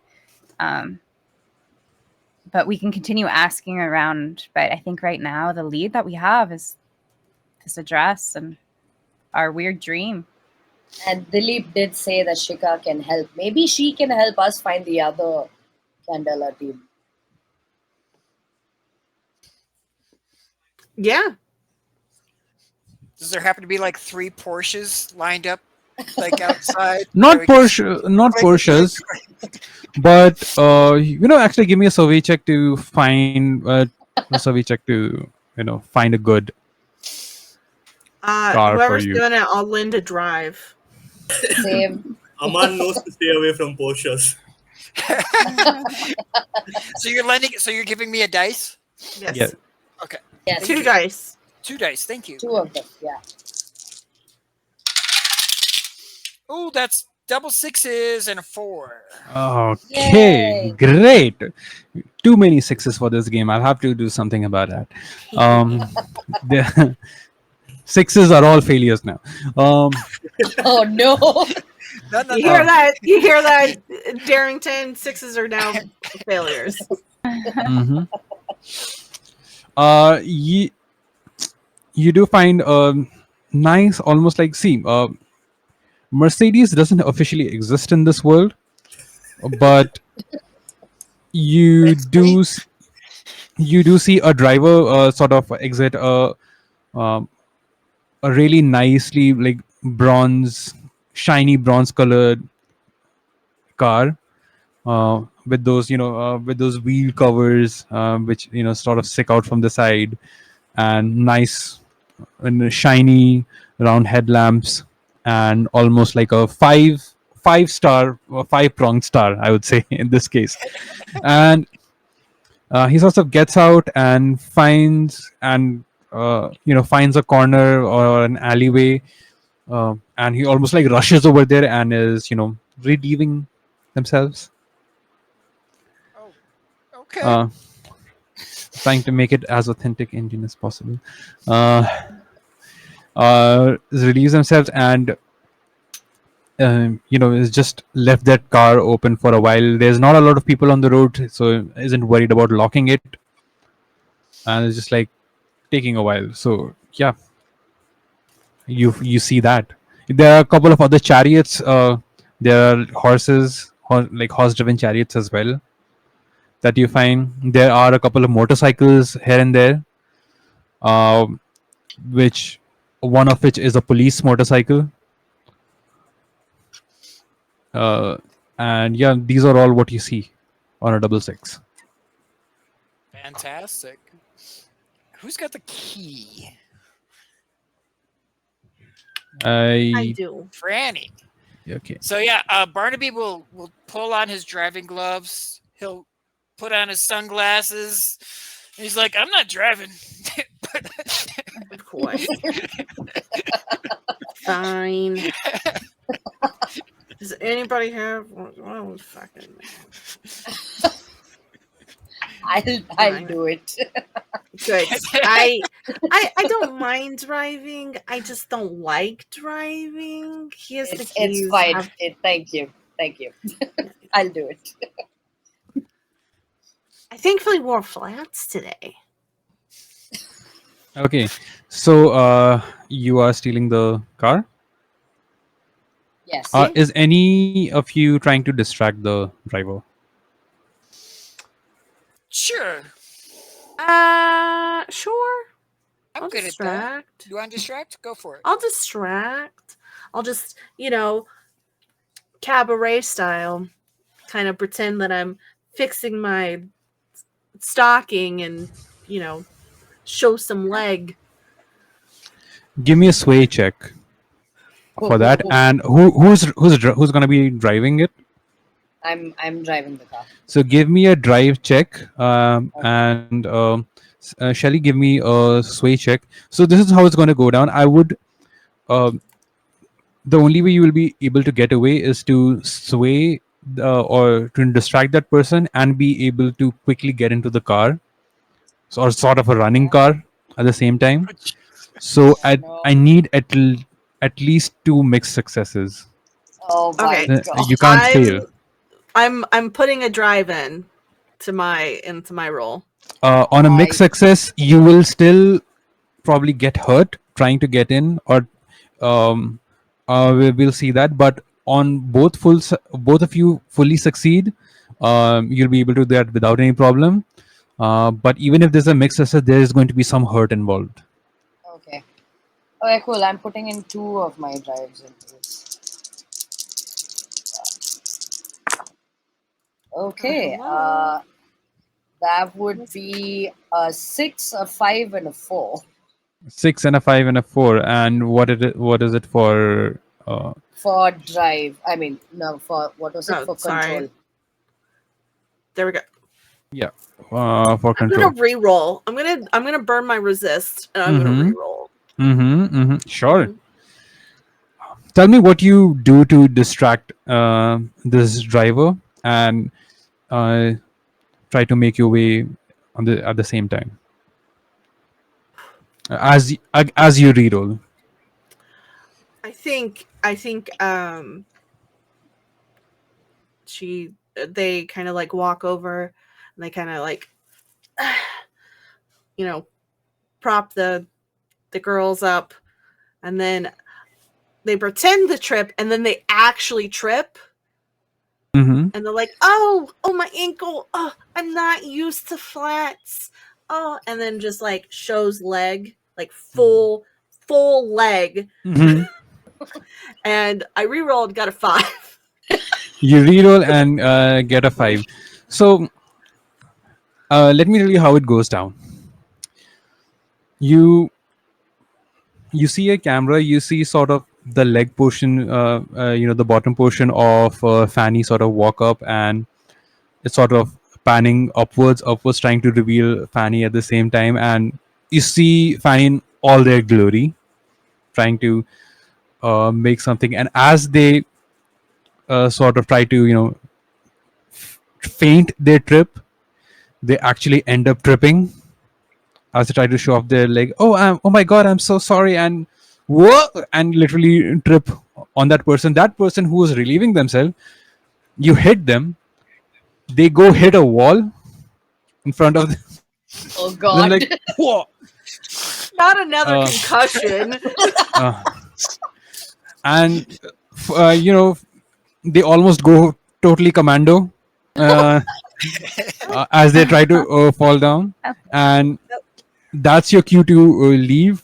At the same time, as you try to like fucking run away and try to get into that car, you trip backwards and fall through the open door of the car, and hit your head in the process and fall into um, Lara's lap.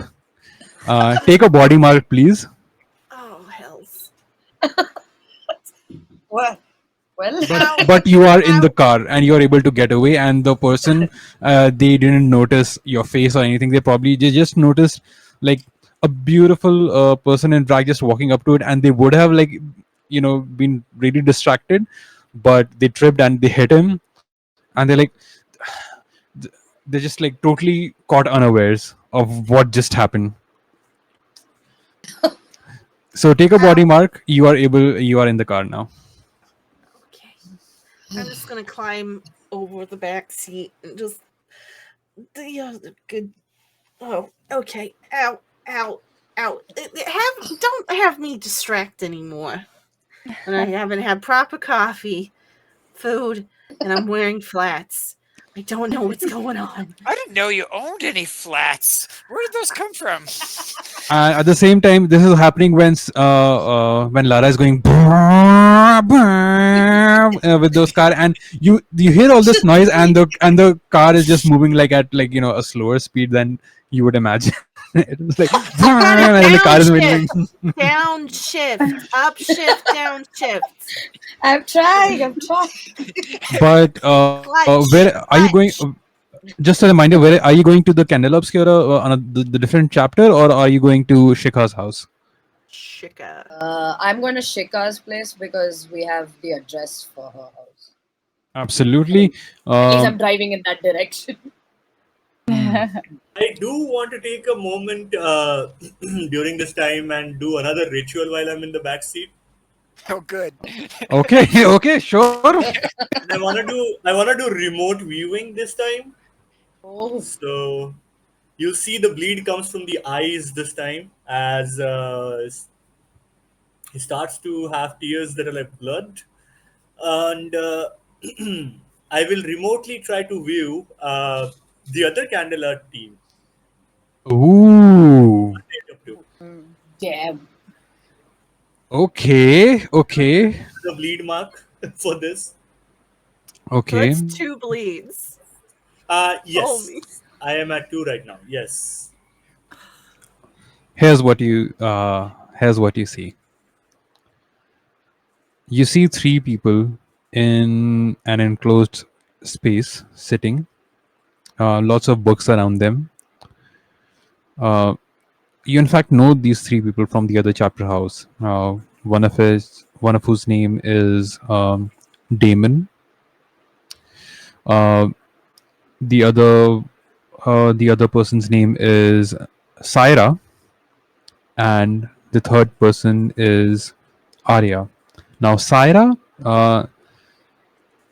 you notice Syra, and she has like a bandage around her eye, and you notice all of this in a moment. You notice like she has an eye patch, a bandage around her eye, and like some blood, crusts of blood around her face, and all of them are sitting around, and on the table itself is a cylindrical jar,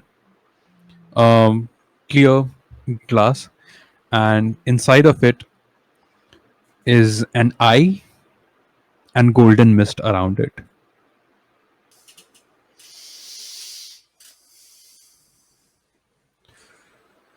That's and you see that just for a moment. These three people sitting as you make your way to Shika's house. Um, I wipe off the blood from my eyes and I open them and I say, I think I found the mist. It's the other team is with, they have it contained, but I don't think they are doing well. I think they might need some help after this. You describe the other things that you. Yeah. Hello, hello. I came back. I was just banished to the Shadow Realm for a few minutes there, and I'm back now. Thankfully, the spell has worn out, so I'm back, and we can get back to our. We can get back to obscuring some candles. Um, so, last we left off, you were boom, boom, through the streets trying to reach Shika's place. You do know the address. It's another few miles away from the Candela Obscura lighthouse itself, and holy shit, we got a $24 donation from Original Addy. Thank you, thank you, thank you. Let's fucking go. Uh, and you reach some sort of an apartment residential block, which is just full of, um, almost brutalist architecture over there. Um, and you guys are in an area which is official housing for all the employees for the Iron and Steel Factory Company, which is called the KBE.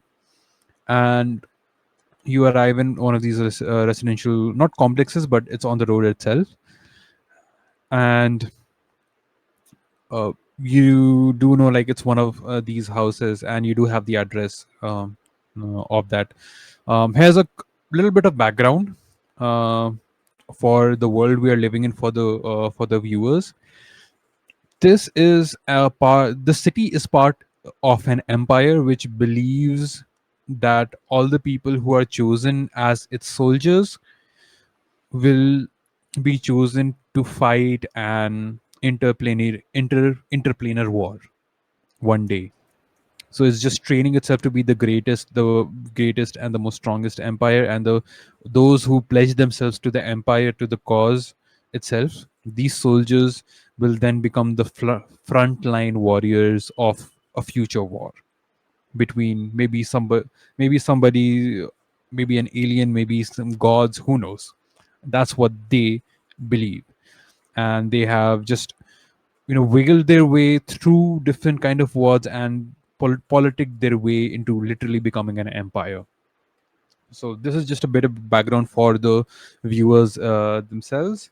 And with that, you see a woman I think she would be in her late 20s or early 30s, um, wearing wearing these dark blue uniform, which is belongs which indicates that she is a quote unquote soldier of the empire. And uh, you see her just running outside and trying to find someone. She is the first person that you see that comes out of the building where Shikha resides, and she's just looking around wildly. She has like um, a sun patch on her shoulders and the place where her heart is. Um, and yeah, she's just running around wildly. She literally comes to a stop in front of your car and she says, "I need to get, I need to get to the doctor. Please, please, please, can you help my partner?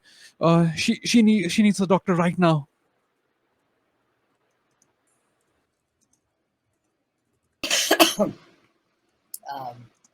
And like, where's your partner?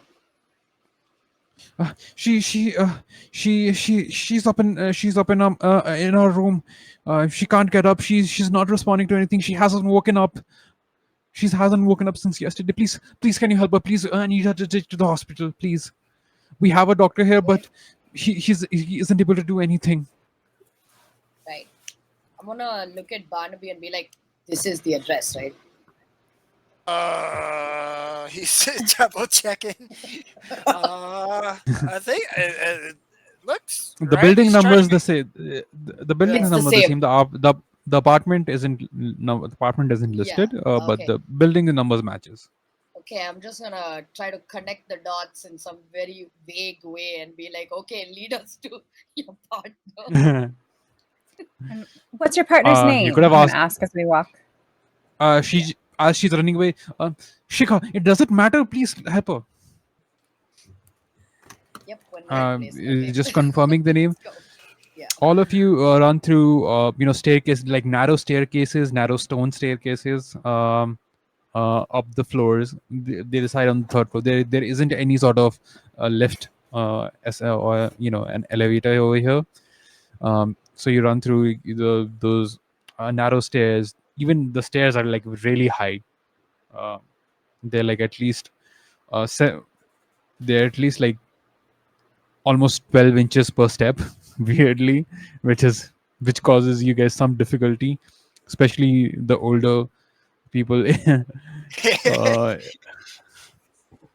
uh, but you are able to reach there in time, and you see a doctor there trying desperately to revive a girl in a room, and it reminds you that this person looks similar to the blur you saw in the dream.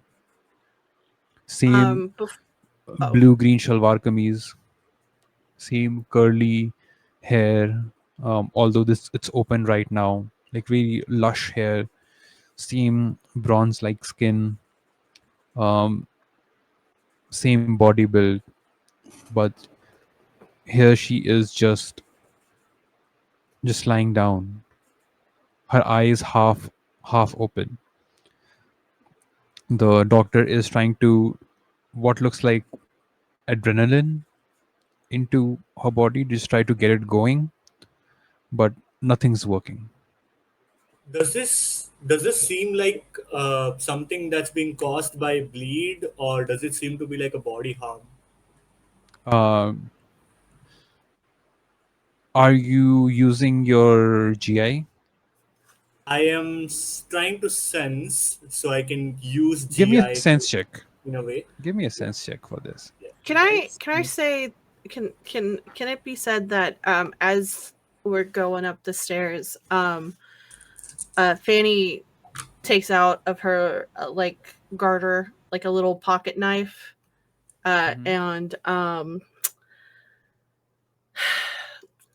I'm gonna use Ghost Blade, which is an occultist ability that you can attune a ritual knife to yourself if you coat it in your blood, taking a body mark. It is particularly effective against magical beings and can strike invisible or ethereal enemies. And it's too much of a coincidence that her partner ran out to the street to look for a vehicle, and Fanny's like, no, no, no, no, no. So yeah, just like take to the palm and coat her knife All right, you just sort into of a do body. like a quick slash Mhm. on a palm. You take a body mark. You're trying to swing around. Currently doesn't hit anything, but the Oh, I'm ghost not blade gonna is swing it activated around. I'm now. gonna have it ready. I'm gonna say like as we're Okay, going up all the right, stairs, start sure. like prepping it. Did you roll a sense check? You're muted, my friend. Yes, I did roll a sense check and I got a 6 on the gilded dice. I'm gonna take that. So if you have used any drives, you recover one drive for that. I have not. That's the Great. thing. Oh, okay. Doesn't matter now. Yeah. You do get a sense that wherever her consciousness is, it's trapped. Is it in that cylinder? Do I sense a connection there? You can't really sense that much, but you can sense that it's trapped. Wherever she is trapped. Okay, but like Uh, I, just give yeah, yeah, sorry, go on. just give me a moment. Just sorry, guys. Just give me 2 minutes. Okay. No worries. I'm like Kingsley is making a connection now that maybe it's trapped there where he saw it with the other Candela team. Probably. I Hmm. mean, Yeah, like it Where, seems where like were a we? likely thing, right? yeah. So Where were I'm we, guys? think that soul seems to be trapped, and I did see something in a cylinder being trapped, the golden mist that we saw, and we did see her as a mist in our dreams as well. So I Kingsley is sort of reaching to the conclusion that there might be a connection, that if you want to help her, maybe we'll have to go there and help her that way.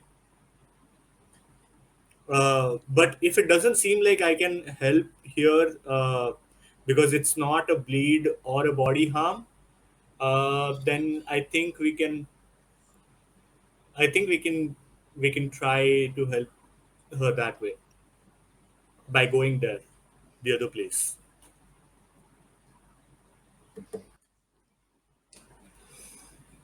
So, you're trying to come to a conclusion whether to help her here or to go to the other place. Is that it?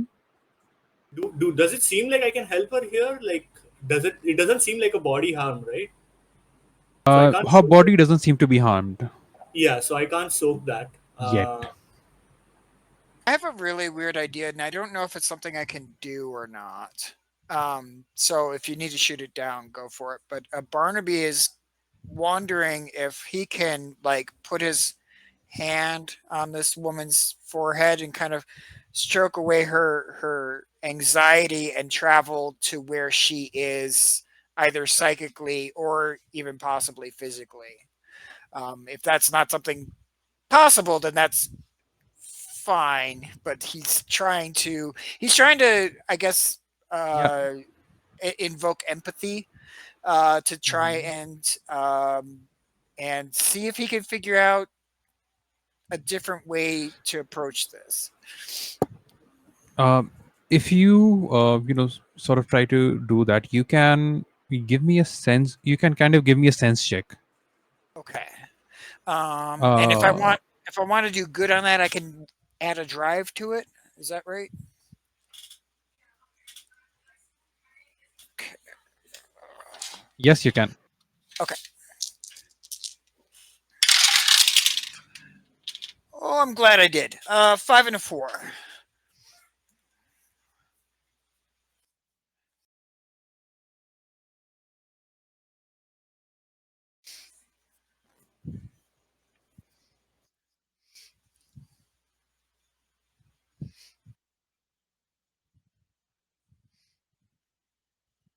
Sorry about that. That was a call from my sister, which I cannot not take. Yeah. So tell me, Barnaby, Yeah, I what do got you a get? 5 and a 4 on that check. A 5 and a 4. So Yep. on a 5, as you try to sort of calm her down, you notice two things. One, that her you can almost feel, because you are sort of adjacently aware of these kind of occult things, because you have spent your time trying to understand the brain and trying to understand how a person perceives the world, the universe. You are almost attuned with what a human brain can perceive, how what place they have in the world. Her consciousness is oh, sorry, I'm so sorry, just give me one moment, I'm getting calls. Family, I can't deny them.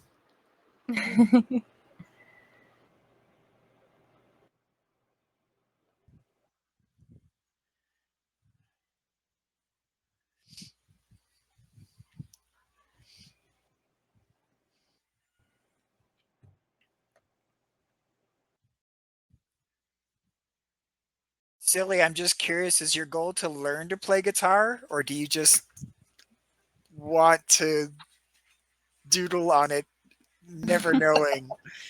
I just plan to fiddle with it as long as I can.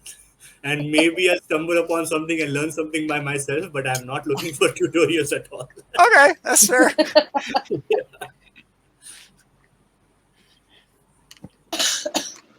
I will tell you the ukulele is amazingly easy to pick up. Oh, And definitely. it's so Even fun. I have played guitar for like 2 decades now, and Yeah. ukulele is still the easiest thing I picked up. Oh, I I love mean, that guitar is thing. not an easy thing to pick up anyway. Yeah. I'll pick it So, up. Barnaby, Yes. you find that her brain is almost starting to smoothen out Ooh. slowly, bit by bit. It's not instant or it's not accelerated, but bit by bit, her brain is starting to smoothen. And you find that wherever she is, unless something supernatural happens, or unless something, basically medically you can't revive her. She is in a place where you can't reach her through hard science, Okay. and time is running out, and she's already starting to lose memories. She might in the end lose all cognitive function as well. So yeah, Barnaby will turn to everyone and say pretty much exactly that. We really need to help her sooner rather than later. If we're running out of time, she's gonna slip away before her memories are falling out of her faster than I can even keep track. We need to help her if we can. How though? I mean, okay, so are we? I mean, we can't like find the other Candela team if she's gonna be like this. Are we all supposed to go into the dreamscape as well? Is that the only way of helping everyone? Yeah, did I, when looking at them remote, like Yeah. sensing them remotely, did I get a sense of a location? They are in a chapter house. You are adjacently aware where the chapter house is. It's not that far from where you guys are. Okay. Oh, So Um, it's not gonna take that long, like maybe a few minutes. yeah. Hopefully, I guess we can call it that. It's not a big city anyway. So end to end, the city, you can like go to end of the city in like 15-20 minutes. So it's not a huge okay, city. okay. So we can go there Yeah, if you drive fast, faster than you did. faster than I did before, Yeah. without Adam killing first anyone. gear. Constantly at first gear, but like super fast. You're just like Mr. Beaning your way out of through like the traffic. I could warp reality so that our car just seamlessly Oh, we could goes be like at that. like We could be like that bus from like Harry Potter, right? yeah, Oh, that that night I bus. love that imagery. So you guys make your way to the Canalabs and the other chapter house. Mhm. Um, Yeah. sure. Easy enough to do that. But as you're trying to leave, uh, Mira, her Shika's Just partner, before she we tries to stop leave, you. just Yeah. Completely before forgot we about the leave, girlfriend. I will try to. I'm gonna try to commune. I'm gonna try to use commune, and I'm going to try and commune with Shika. You make a connection with a nearby sentient phenomena in order to communicate with it. So I'm trying to connect with the phenomenon that's going on with her, the mist, and I'm going to make a sense roll to open an empathetic connection. Go for it. Like, this is gonna be I a will. sense, I'll give you a and drive on Go for that. it. I love that. yeah, thank you. And I think I get an extra dice because it's one of my illumination keys. Connect with someone. Yeah, you do Huh? get it, Let's go. Oh God. but a maximum of 6 dice you can roll for this. I have 4 dice right now, and I got a Okay, 6 on one die and a 6 on a gilded dice. So Nice. I can take those as a that full success. that's a critical success, ma'am. Charge! Oof, Let's go then. that's So that's clutch. uh, I'm gonna ask a question, and on a Mhm. success, I'll get an answer. Uh, so the question is basically, who has you trapped? You sort of make a mental connection, and you hold her hand, trying to form an empathetic bond with her, in the hopes that she can uh, feel it or see it. And immediately, like, Barnaby helps you out with that, and immediately it's almost like you yourself have been transported into this place. uh, White all around you, and you look at your hand. Your hand is a blur at the moment, almost translucent. Your hand is. Shikha, solid in front of you. As you hold her hand, she turns to you. I i i don't know where I am. I don't know where I am. Please, please help me. Oh, I don't know where I am. Can you help me?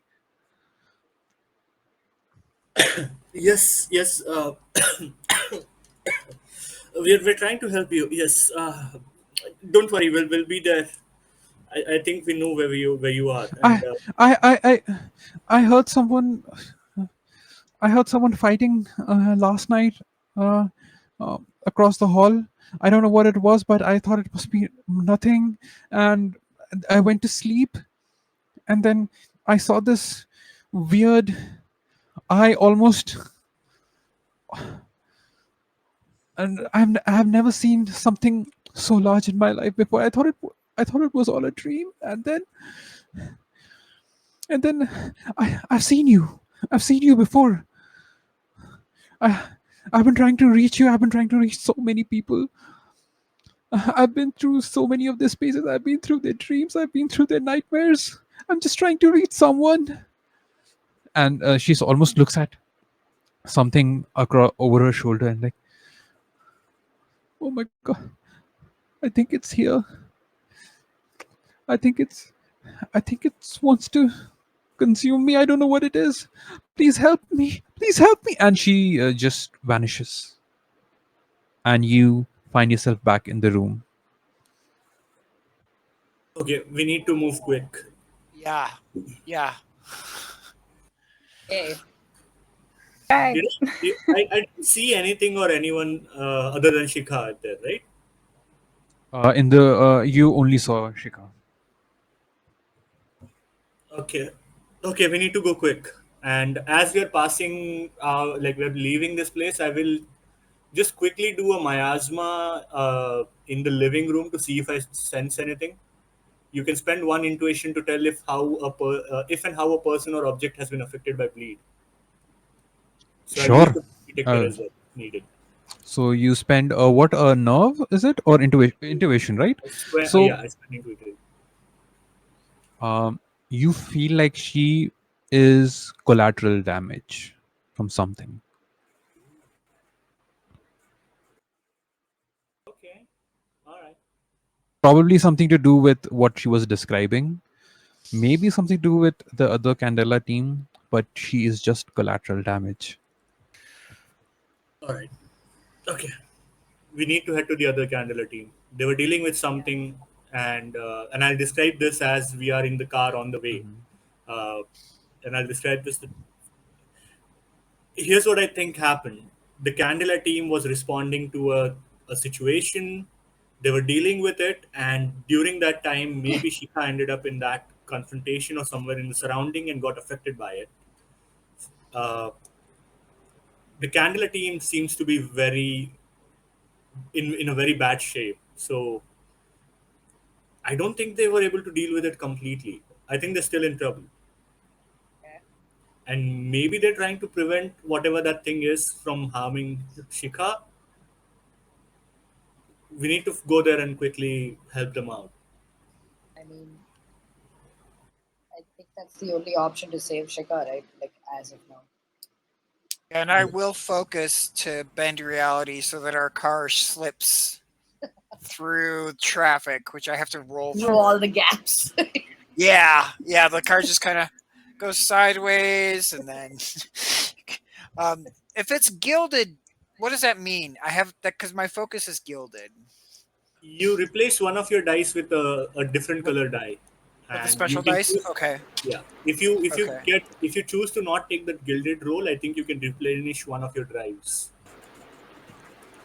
Okay. So I still roll the same number of dice. I just have one that's special. Yeah, Okay. Okay. Hey, I'm taking the gilded dice. That's a 5. so you don't get your back. So what are you rolling for? Sorry, I wasn't. No, you're fine. I'm rolling for the bend reality roll, so to make the car slip through traffic. As you do that on a 5, you are again. First of all, you are able to swerve through the traffic like that. That other franchise which we don't talk about these days, and they're able to weave through the traffic, but you do find that a, perhaps a police car is on your tail. Okay. But you are able to good. weave through that, and you. Is there anything else you would want to do before you arrive at the chapter house? Not I mean, at least not for me. My goal is just to get us there as quickly as possible.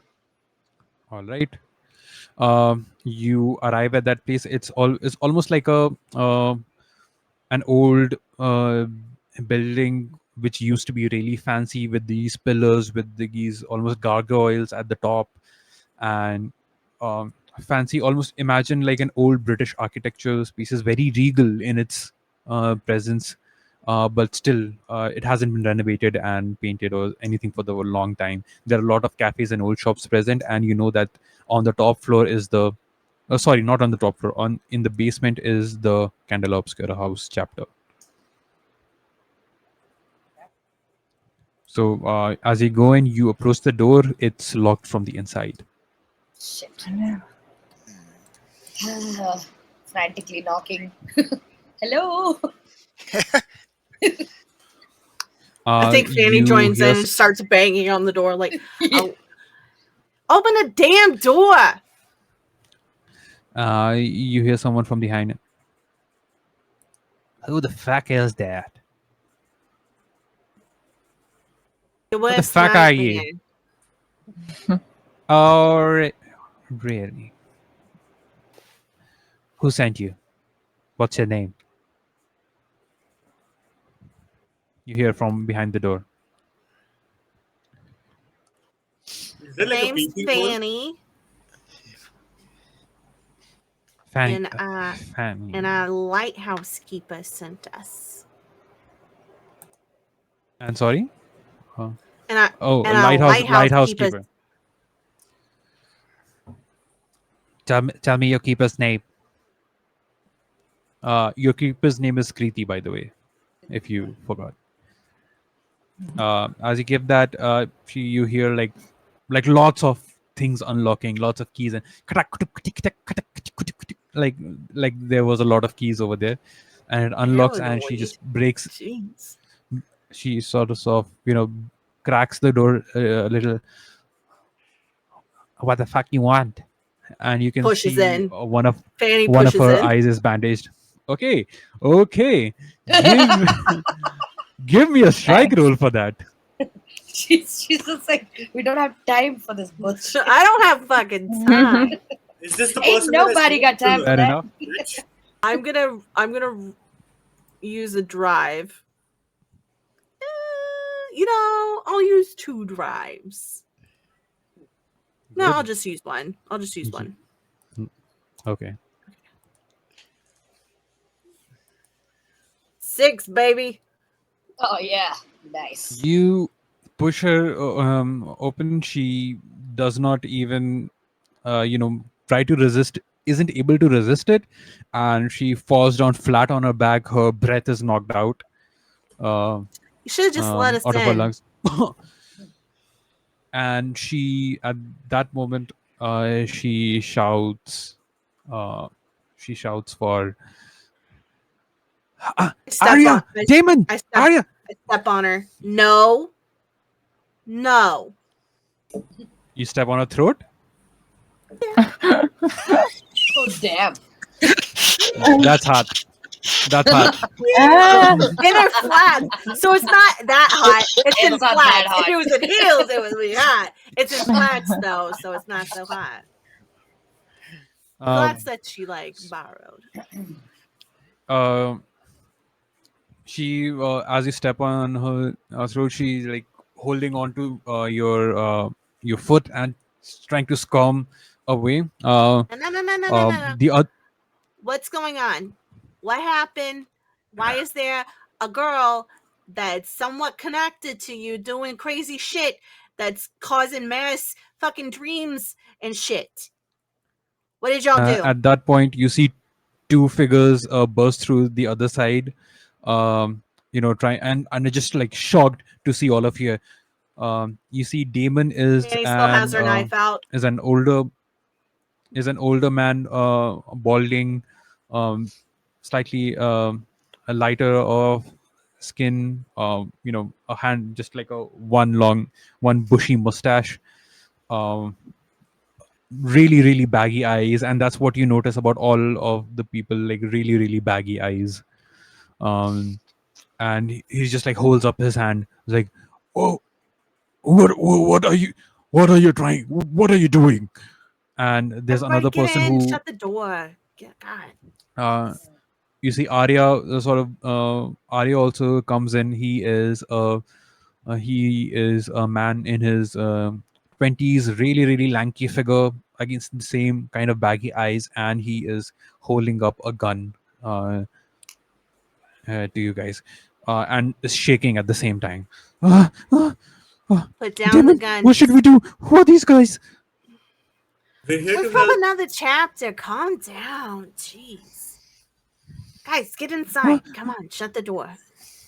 We saw you. We're were here. in- Let Syra go. Yeah. We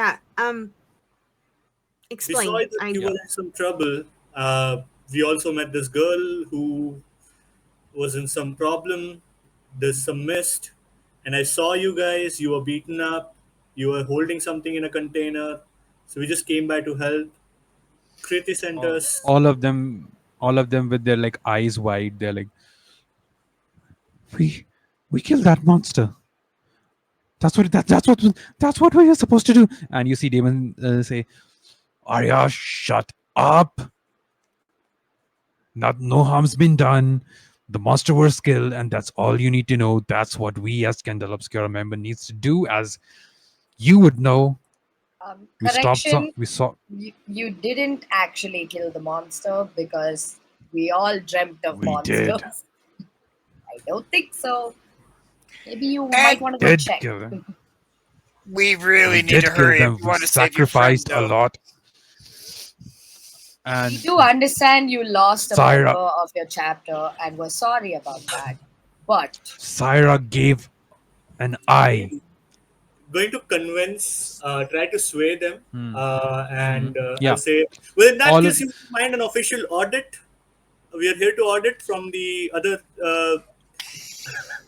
from the other side. They're just confused, like how you went from What's monsters happening? to like a corporate Yeah. audit, and they're like just like taken aback. Like even Arya's like, huh? Actually, you know what? All of you give me a sway check, and Drive. at least more than half of you needs to get a mixed success for this. I'm spending a Okay. drive on this. Yeah, Yeah, me too. I'm Do I spending want to two spend a dice. drive? That's the question. A 6 and a 2. I'll take the 6. Sure. I see a man just Uh, losing it over the 6s. ooh, okay. You know, I'm gonna use my resistance. I got 2 4s and a 1, so 2 mixed successes, I guess. Okay. Okay, I What I about Gem? re-rolled. Yeah. I got a 3 as the highest. Okay. What about Shelly? I originally got a 2. I re-rolled it. I got a 6. Ooh. Okay. And what about Henry? Yeah, I had a 6 and then I had a gilded die that I'm not choosing. So does that mean I get a drive back? No. You Okay. only get a drive back if you choose a gilded dice. The roll Okay, on the cool. gilded dice. Okay, gotcha. Okay. But with that, more than half of you had at least a mixed success. So you do see all them loosen up a bit, but Arya doesn't keep his guns, doesn't go his gun away, and says, "If that's true, and the monster isn't dead, the monster is dead. We saw the monster die. I mean, the monster is literally obliterated. We have proof. We have the eye, which Saira, whom you are still stepping on, used, and that's proof of Barely the stepping monster's murder." And Two you two look at Saira, and questions. she's and Saira is just like, "I gave my eye for this. I gave my eye for the monster to die. The monster is contained in that eye." Yeah, Jem, go ahead with the question. Does the name Shika mean anything to you? And the proof, you said you have this eye. Can we see this eye? Uh, they don't know anyone named Shikha. They've never heard of her. They don't know who she is. Um, and you see Damon still is holding his hand up and say, "Please let Saira go. We can show you the eye. You can see the proof of the dead monster over there. Please let Saira go." Arya, please lower the gun. They are just trying to help, I think. I'll get off of your friends. As you step off, Saira gets up and says, "Usually I like this, but usually it's consented." You know, I know a couple of people. I can give you their cards. And also I know somebody that can give you like a really fancy leather eye patch if you want to do that, or a glass eye. Glass eyes is so chic. As you sort of comment on that, moving into the back room, the uh, the cylinder is there, obviously covered on the top. The eye is lying on the bottom of it, and golden mist swirling around it. Um, um, Kingsley, your senses send off alarm bells everywhere that there is immense amount of bleed inside this container. But I mean, this is something that you all instinctively feel. You don't have to give me any checks for this.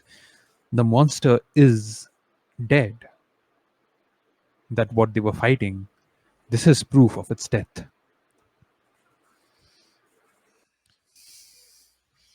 So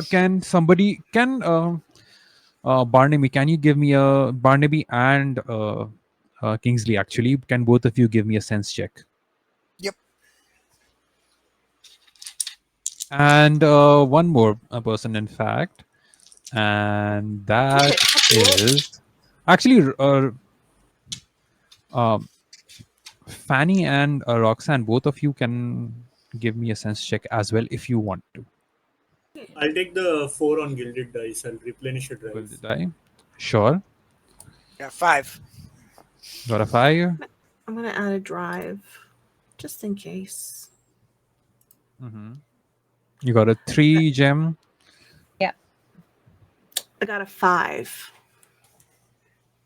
You got a 5. So mixed successes all around. You get the sense that you will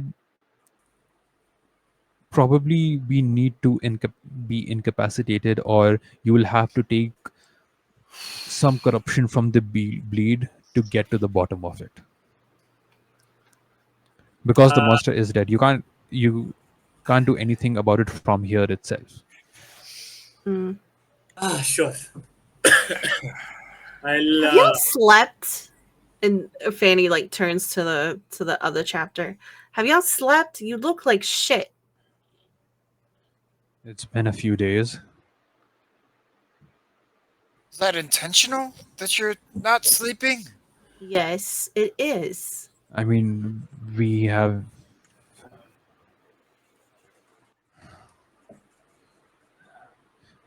tried to sleep, but sleep isn't coming to us. It's because of that thing. You faced off against we a don't know. dream monster and you can't sleep? Come on. Piece 2 and 2 together. I'm just a cabaret girl and I know a thing or two about a thing or two. Trust me. I know a couple of girls that like snorted up some stuff and stayed up for days. But we killed that monster. Trust I us. think you Trust might us, have please. woken up something else. I don't think there's like. I think there's a whole new ball game that we're in now. We're. Am I alone in that? Is it they killed one thing and brought something else out or something? Or it didn't If properly we haven't killed it, then, and you see all of them just like have a dejected look on their face, then we might have to go back in again. You Calm don't down. seem to be in the right shape. Maybe you should we- leave the house. And you see Arya just sort of get that gun up. We aren't going anywhere. Still his hand is shaking, almost like it's a tremor, but not from being afraid, but it's from literally being Being awake up for a few for days. how many Yeah. days? I don't think you are in a state of like having the best trigger discipline right now. So maybe take your finger off of it. And also, Yeah, you he guys can takes. stay if you want. Just keep a watch, keep guard, and if you see anything go wrong, interject. Okay. If you and they look at each other, they take a moment. They take they just nod to each other and say, "Okay, we can do that, but we can't be in the same room if you open that vial. We because uh, we'll we'll go unconscious too." Yeah, that's why she asked you to move out of here.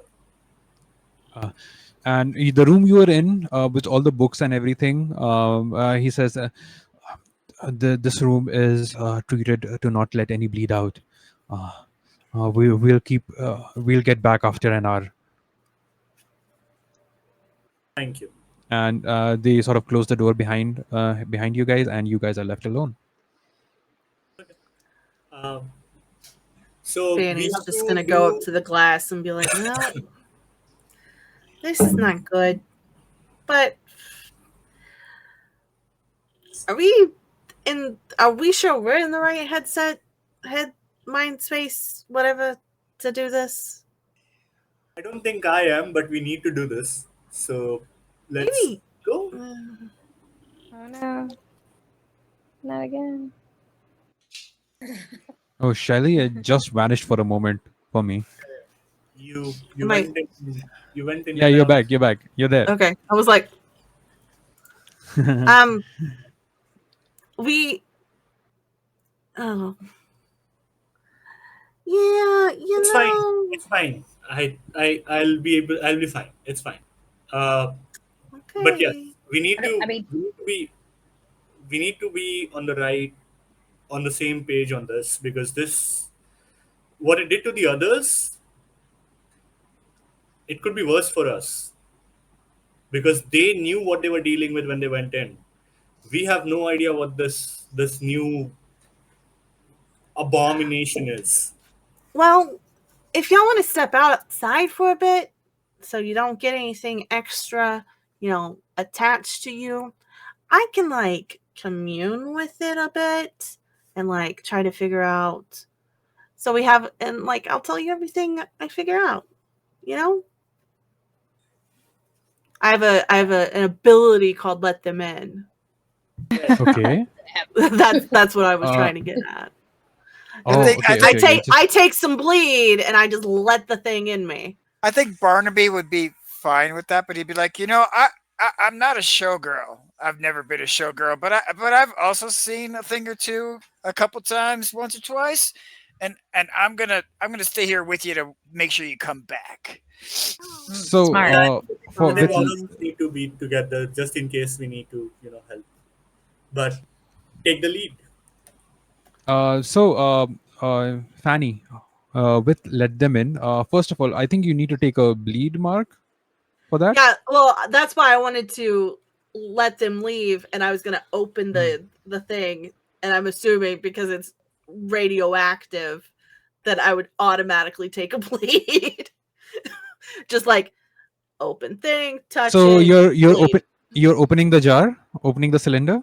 Yeah, Okay. I don't that's think why I wanted them to leave. I was like, y'all just leave real quick. I'll open it. I'll just tell you what happened.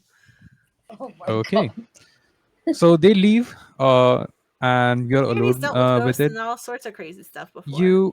You open the jar, and the mist doesn't just escape; it literally attacks you.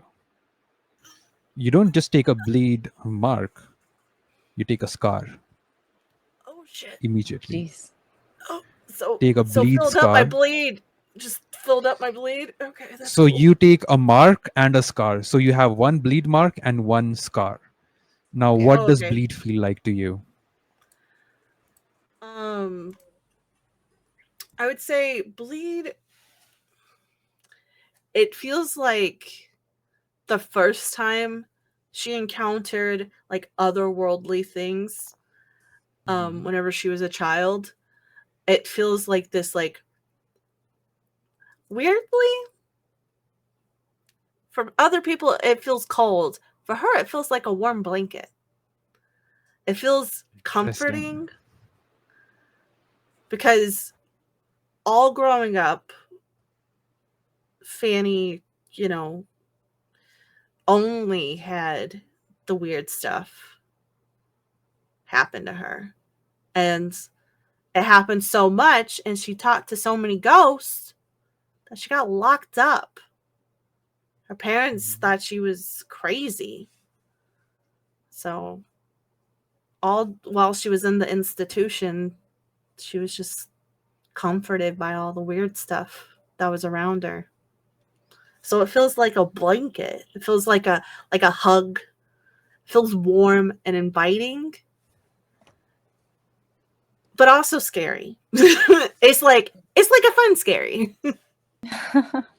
You are immediately spaghettified, almost what feels like stars, and almost feel like in individual points or individual points in an endless dark space as you are spaghettified and almost stretched through into one of these points, and you are immediately brought back whole, and you stand in an endless white space with a door in front of you, a door that you know very well, a door with a number on it, which was a room that you were assigned to live when they put you in that institution. It's just standing there.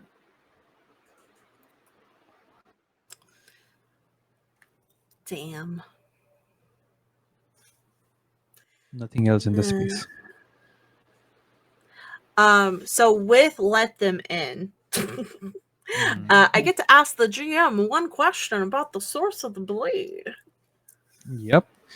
You know, that the bleed, you know that this is not any other monster. You get the feeling that the source of the bleed is not a monster itself, but the lack of one. So even if it had a corporeal body, it didn't really have a corporeal body. It's a thought. The source It's an of the idea. the source of the bleed is, you get the feeling that the bleed is happening, or this phenomena is happening because of the lack of a monster or the lack of this phenomenon. Otherwise it's uncontrolled right now. It's uncontrolled, unbridled. It's gone haywire technically, and it's affecting everyone and everything. It doesn't have a source. The source has died. The cage that it was locked inside, that cage is broken, and this bleed, this phenomenon that is affecting anyone who is nearby or who sleeps, is let loose. And probably the first one it attached itself through, which became a conduit to other, for it to affect other people, was probably Shikha, because of her proximity. And she was just there randomly. This is how you're trying to connect the dots. I'm not trying to railroad you guys, by the way. I'm just saying this is No, it's what fine. that's what you can sense from it. This phenomena or this source is just randomly lashing out, was randomly lashed out to whatever it could find to find a source, and the source And, it captured was Shikha. and because Shika's brain is melting, because she can't take, because she's not built to withstand bleed, it's gonna She's just not. leapfrog to another person or another thing. Yeah, probably. Fanny's gonna put the lid back on. Shit. You are not awake. You are Yeah. inside. You are all of you guys, you hear a thud inside the room. And Fanny, you try to wake yourself up, but you can't, because you are Shit. still in that endless white with that door in front of you still. Gonna open the door. Fuck The it. moment She's like, you open the door and you see everything and everyone who has hurt you, who has disbelieved in you, who tried to change who you were or change what you wanted to be, scream at you, almost accusing you, and in a moment they are gone. Whoosh. And you are inside a room where you feel most comforted in, and you see an translucent Shikha sitting there.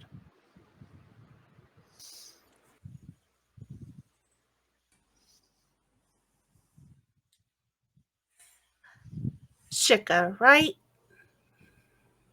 She turns to look at you, and instead of where her face should be, it's instead of a face, it's filled with eyes. Eyes, hair, everywhere is just eyes, different kinds. One of the eyes feel like it's reminiscent of Dilip. Another eye, it's reminiscent of Raju. So it's just the entire face is just eyes. And you hear a voice inside your head. Shikha. Oh yes, I knew a person called Shikha. Oh.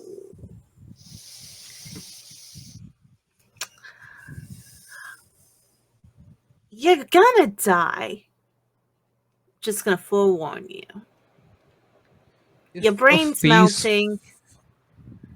You're if a face not. full of eyes could smile, it would. It's almost like eyes moving to Oh, form a smile. I don't have an eye problem. But that is nasty. Ooh. Your brain is melting. You are dying. Is there any last words that you want your partner to know before you die? This isn't a threat. Is I is see an there? inevitability. She stands up. She reaches your hand and almost very kindly, almost takes your hand in hers. Fanny, is there any last words you would like your friends to know? Oh no. At least I didn't end up in the At this point, institution again. we cut away, we cut away, we cut away to the rest of you guys. You hear a third. What are you guys doing? I'm gonna try and use one of my illumination keys, which is run into danger, and I'm gonna try and open the door when I heard the thud, I guess. Run into You danger. you open the door. That golden mist, um, it's almost free flowing inside that room.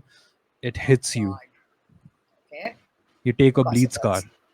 You take a bleed Yes. scar. You fall down, and you go into what again the same thing spaghettified into endless stars among endless stars. You keep falling, falling, falling, and it's almost you suck through a particular opening inside this endless sky. If like a wormhole itself, you're pulled through, and you are suddenly standing in an endless white space. And the white space itself, it suddenly twists around, and you feel like you are in an underground tunnel. Strange symbols, almost religious symbols, are scattered or like are in the walls all around you. It's very humid in here right now. Lots of slick uh, vegetation growing all around you, and there's an opening, a white opening at the one end of a tunnel, and it's almost like you can. It's almost like you can hear a river running over you. But at the other end, you can see the tunnel filling up slowly, slowly, and it's at a slant basically. So the other end is the tunnel filling up with water, and you can try to climb up outside. Otherwise, you're probably gonna get drowned. Uh, yeah, I'm gonna try and reach a particular part of the tunnel where it starts sloping up so that as the water fills up, I can just float along with it, just to not expend too much of energy. Sure. See, the water is filling up at a faster rate than you can climb, but you're still able to hold your breath enough and try to escape that. As you go through uh, go through the opening, it almost for a moment feels like an ancient civilization, which can do magic. You see flying ships, you see people flying in the air, you see children across the ground who are sort of playing with fire, literally. And all of them suddenly, literally, the entire population turns towards you. All of them with glowing eyes, glowing white eyes. All of them shout in a strange language, and they start throwing stones. They start throwing all these fire uh, attacks, arrows everywhere, coming from everywhere. You aren't able to save yourself. You hit yourself, and you're thrown back into the endless void of white. Okay. and Shikha is standing in front of you, all eyes in her face. And beside Shikha, you see Fanny standing as well. She also have all eyes on her face. No, not Fanny, just Okay, Shikha. thank God. Okay. Thank God. Yeah. Right. Okay. So, Fanny, Um, are you? I mean, I don't know where we are right now, but on the outside, we both are kind of, I think, on the floor. Oh, that's great. I think all of us will be once. I think you On the open the floor door. at some point in time. Yeah, because you open the door, I think all of us are there. It just um, escaped. uh, uh, Shit. Just give me a moment. I starting to lose memory. Oh no. No. Uh, Back into that room itself. Uh, all of you are individually hit by this mist, and before it can reach the other person, like literally the other guys, the other Candela Obscura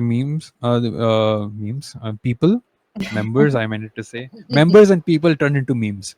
uh, they push all of you inside the room Oh and close shit. the room behind you.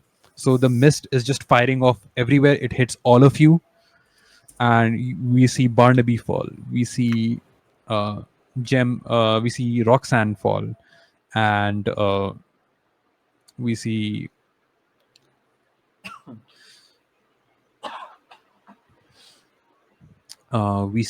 Kingsley fall.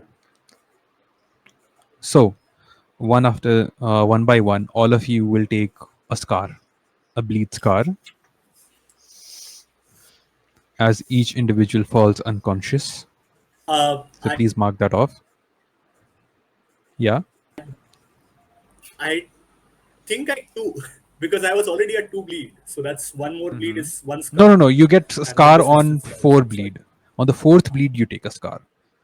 Ooh, wait, it said max 3. Okay, got Max it. 3. So Understand. on the 4th one, you take a scar. So Understand. all of you take a bleed scar immediately. Um, so with Uh, Roxanne, yeah, go ahead. so this scar, with this scar, uh, I believe GI will try to protect a bit, and in that, Hmm. GI will require more control of Kingsley himself. So, in Okay. that sense, there is going to be a trade-off. All He's gonna right. lose. He's gonna lose one sway and gain one sense because now GI is more in control than Kingsley. That will be the All scar. right. I like. All right. I love it. Uh, okay. So, guys, uh, if you want, all of you, you take a scar. So if you want to shift one dice from one action to another, you can do that. You can do for one action. If you, because it's sort of changing you in some ways, you can try to change it. Same with like just how he did. Silly did. You guys can do that as well for the character sheets. So it changes your character in some way. So one by one, Roxanne, Yeah. you are immediately brought spaghettified and then brought into your home where you grew up. You see someone making the the back of their head making some food for you, and you know that it's your mother. She is cooking something and says, uh, Roxanne, would you like something to drink with that? You just seeing her back. Would you like something to drink with that? I can make something for you. And you look at your hands, you feel like you're a kid at that moment. I look at my hands. That's exactly what I was gonna do. um, I'd like some milk, please. Absolutely, I'll get that for you. She still isn't facing you. The table is set out in front of you. There's a plate. There is some fruits over there. There are 3 chairs and a light coming from a window, which seemingly doesn't lead to anything. I'm gonna go to the table and sit down. You take a chair. Your feet are still dangling off the edge of the chair. It doesn't hit quite touch the ground at this moment. Yeah. Okay, my child. Here's some food. I have cooked up some meatballs, and there's some bread, and here's some milk. As she sort of turns around, uh, there is no face. It's just skin, blank skin. As she is trying to speak, her skin tears apart, and you see gnarly, sharp teeth take over. Here's your food, my child. Her hair, the back of her head splits and opens up as 2 long pincers emerge from that, from the back of her head. The From her back itself, you see 5 uh, almost scorpion-like legs, sort of trying to peer through. There's just one single eye which opens completely black, reflecting all light in her face. Uh, and here's some milk that you wanted. And the mouth just expands almost 2 feet wide, as uh, as something like a dark black tongue tries to attack you at that moment. Just as it tries to hit you, you are thrown back similarly into a white, endless space. And you see over there, uh, you see Fanny standing there. You see, sorry, you see Lara over there, and you see Shikha with all those endless eyes. With So, Barnaby, uh, same thing, spaghettified, and suddenly you are in a crowd of people. You are seems like you're in a birthday party. Oh, nice.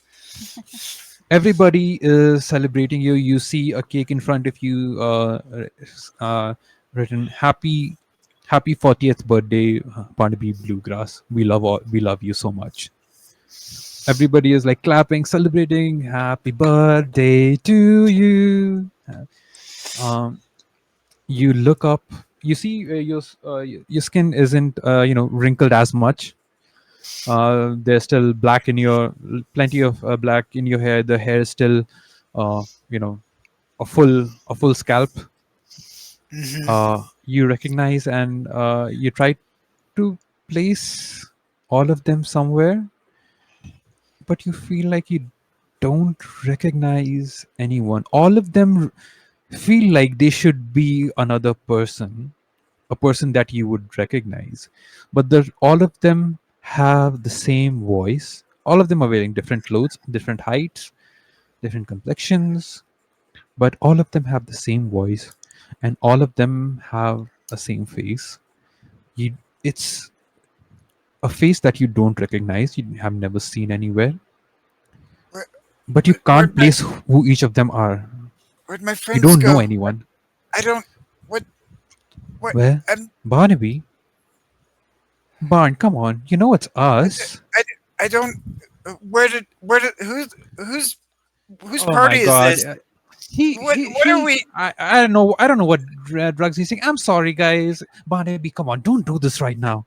No, And all of them have the same voice. I don't Oh, know come how on, I we're got friends. here.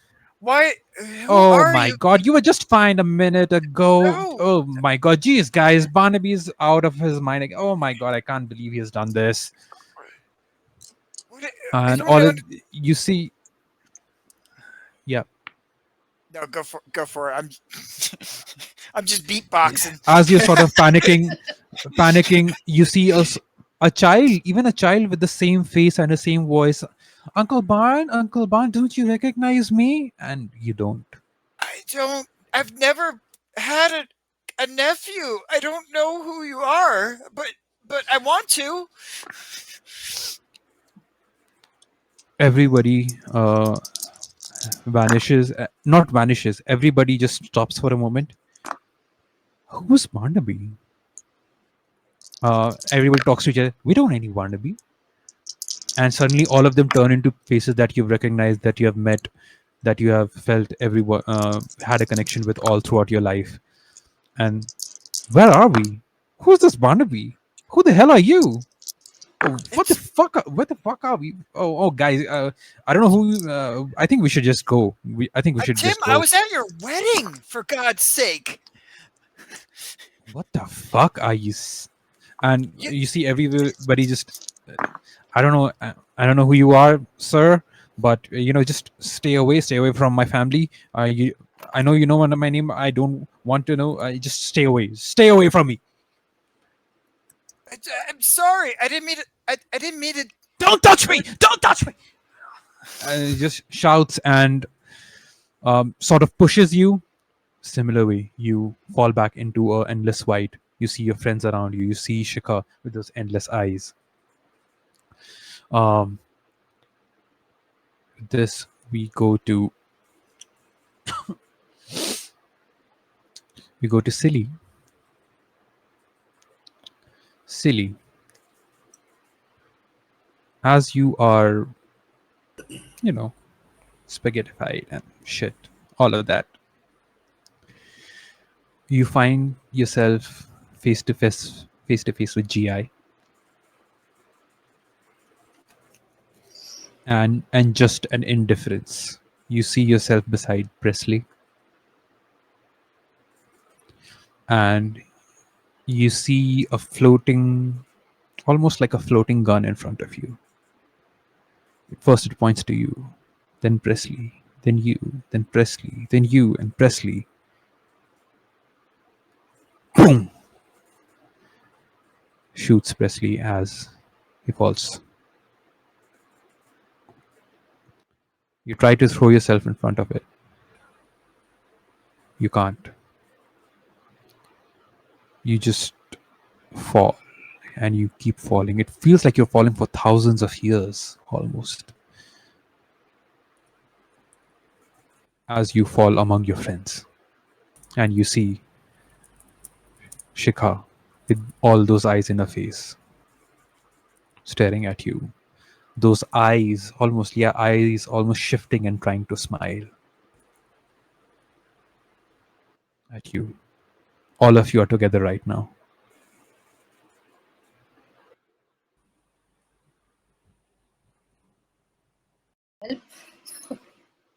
Here we are. Well, Chica, you got us here.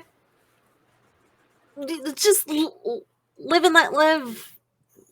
Try not to get too liquefied in your brain and go into the rift. I have consumed people and monsters and animals alike. Yeah, we saw.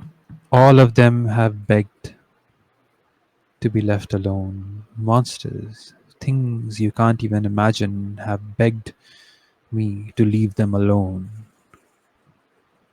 You are even tinier than the tiniest ant. Why should I do what you tell me? Jamboree, your character, Roxanne, remembers something,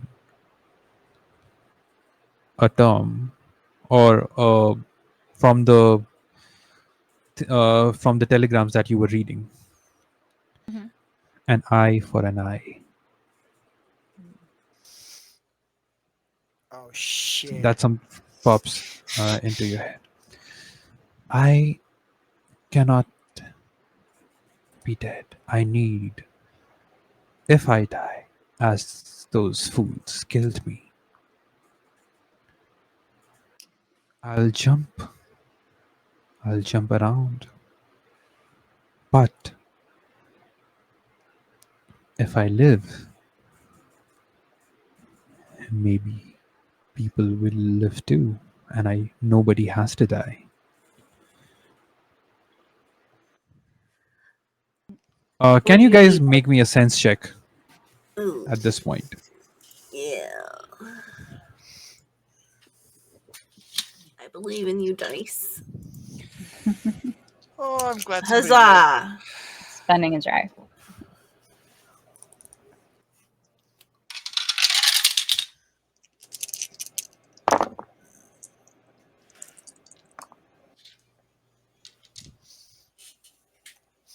Um, so when you Uh-oh. don't have any dice for a thing, like I just want to clarify something really quick. When you don't have any dice for a thing, you have to roll 2 dice And choose the lower. and choose a lower one. Okay. Unfortunately for you, both of my dice I rolled a 6. Oh, I damn. also rolled a 6. Same. Rolled a 4 for you, buddy. You can blame Demiplane. I'm rolling on Demiplane. I'm not even rolling dice. This is just like before noon for Barnaby. I mean, he doesn't. It's a Tuesday. So are we not Okay. afraid of this cosmic horror that's in front of us?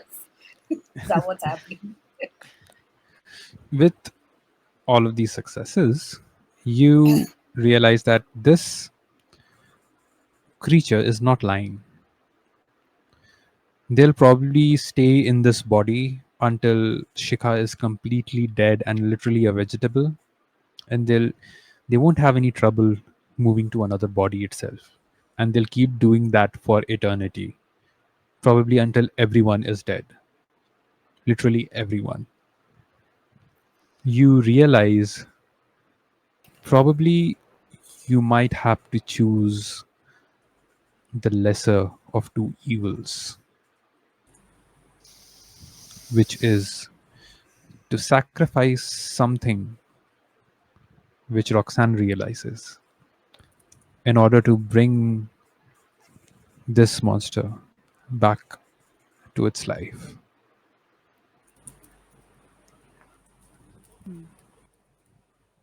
Probably that's the lesser of two evils, but some evils, unfortunately, have to stay alive so that other evils can be mitigated.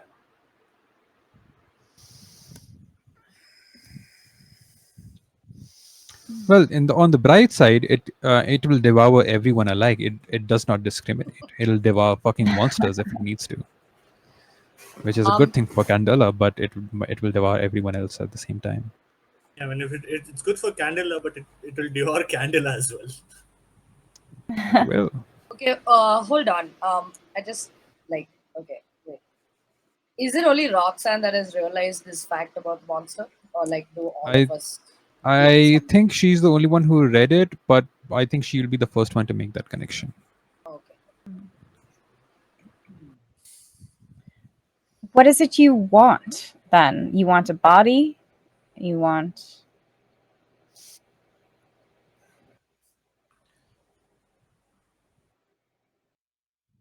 Body will be great, but what I need.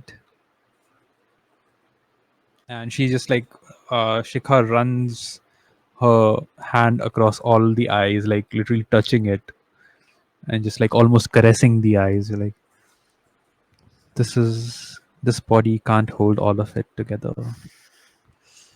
Like kind of like doing. I mean, I will need I'll need an eye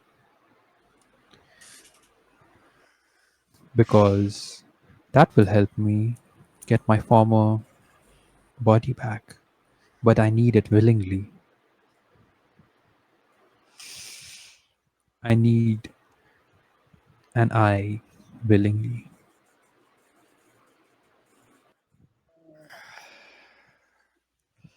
God. Did the previous group give you an eye to kill you? Or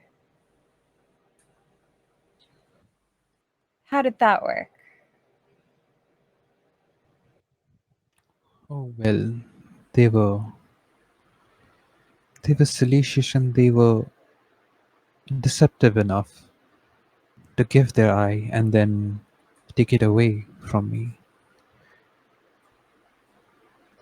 I need memories and dreams and nightmares to survive. And that's what I use. Even nightmares have nightmares. They gave I me mean, their I've had eye. plenty of nightmares. You want some of my nightmares? You can have all of my nightmares. Oh, I will take that and more, my dear Fanny. I will take away your dreams as well. That's You fine. wanted to leave. You wanted to leave this country, right? Yeah. You know, Well, I can make you leave the entire world itself. that's that's rude.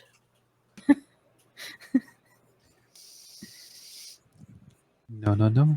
You can't call me rude. And she just like she flicks a finger, and you feel your eyes roll towards the to the back of your head as you almost see the you almost your eye is trying to see the inside of your head itself, and it's like straining the nerves that's connecting to your brains. Damn. Um, Unfortunately, this will not bring me back to life, but I might enjoy devouring your memories. And uh, she's Um, wait, wait, take a wait. body Before mark. you do anything Take a crazy, body mark.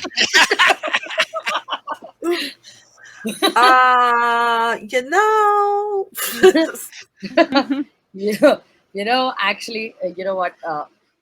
To prevent anything else untoward from happening, okay, I am going to willingly take a scar to make my next action a full success.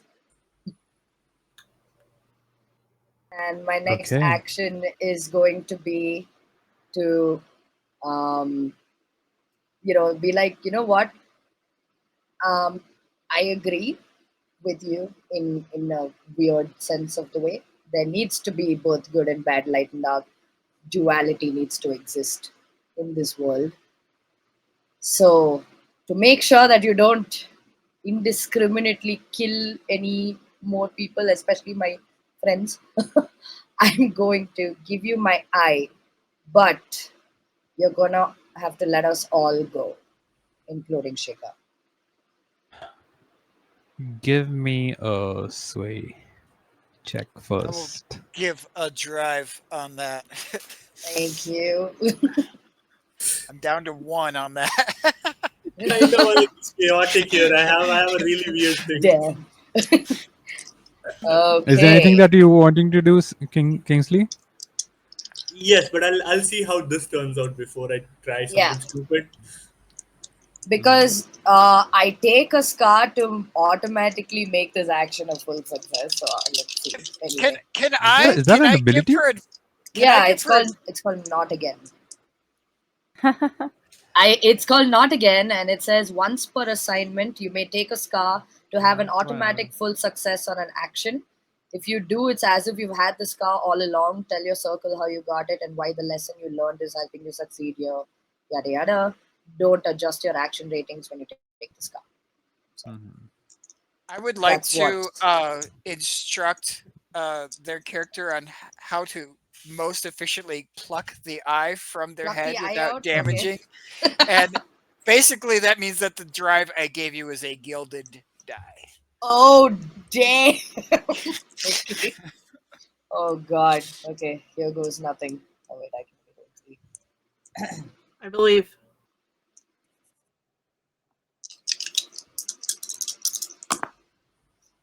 All right. On the gilded die, I got a 6, and on the other two, I got 5s. I think you get your drive back. For that particular, for sway, I mean, I think for the 6, yeah. Yeah. So, first of all, yes.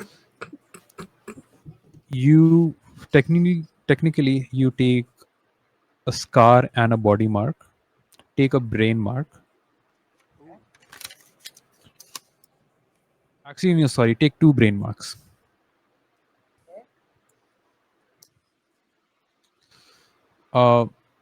And how not again works it is you have to sort of convince or tell the other or like show it like it's been there all along. So I would say Yeah. your eye, I mean, you know what? Let's homebrew this. It does not have to be there all along. But this has always been your weaker eye, but because it's always been there's almost something like a cataract, but not actually a cataract inside of it. You've been trying to work through it, and Yeah. so I guess tell me how you take this car.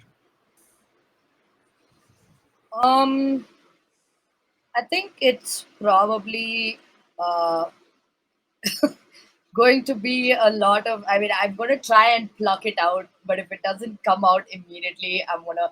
They only said they wanted an eye. They never said they needed a healthy eye. So I'm going to try and take it out as best as I can. You know, obviously screaming in pain like the entire time. Like obviously.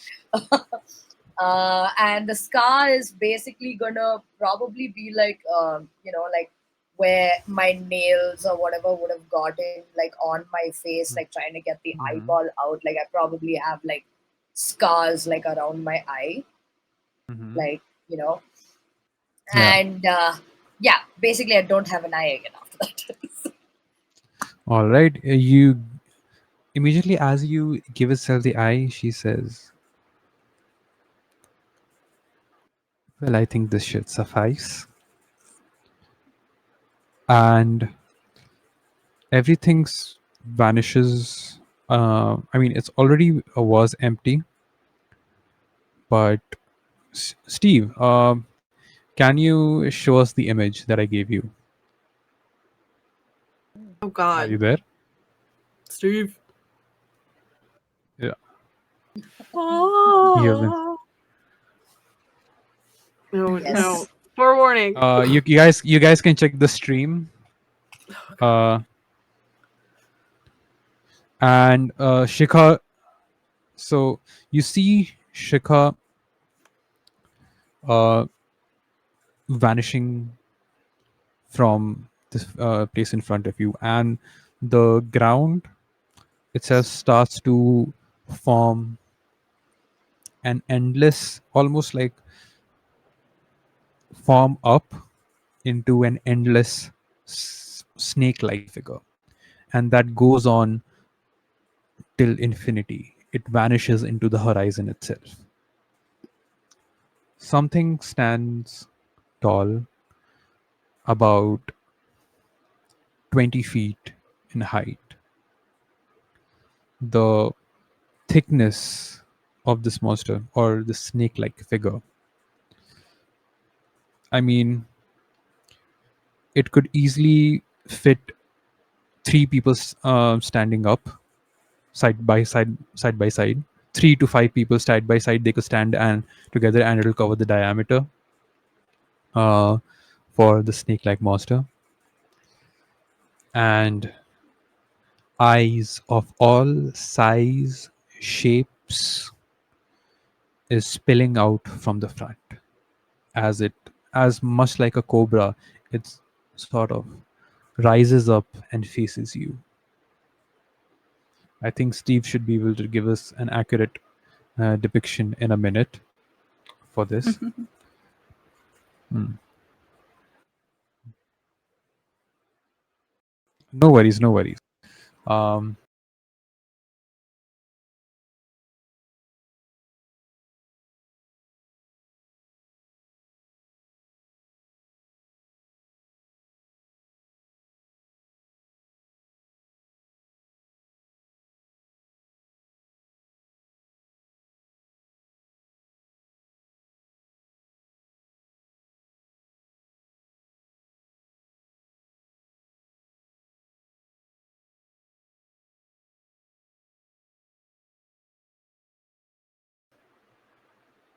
but it's just me.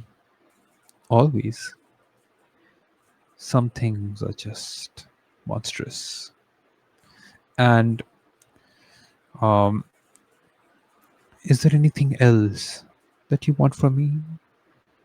Or are you here to betray me like the others? And you see it's almost like threateningly hovering over you. I'm just gonna, like stare up at it. I'm like, I already gave you my eye, man. Just let me go. Uh, it's just still there, and you can feel that inside of the body, it's just filled with eyes. Like the front itself is like massive ball of different eyes of different shapes, and inside the body itself, it's like infinitely filled with different eyes. Um, somebody can make me a sense check to see what that basically means. I'll do it. Yeah, one of you do it. 4. Big A success. 4. Yeah. I got a This 6. is Oh, this is probably the memories of all those different people it has devoured in the past. And you can see, check the stream for what the monster looks like. That's drawn by me. Damn. Damn. Yeah, I hate it. that's I hate it. I hate it here. How did you draw that That's- and not have a reaction? I hate it. It's ice cream. oh my god.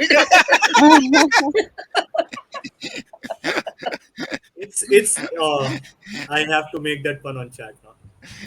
Sorry, what? What did you guys do? Ice cream. It's ice cream.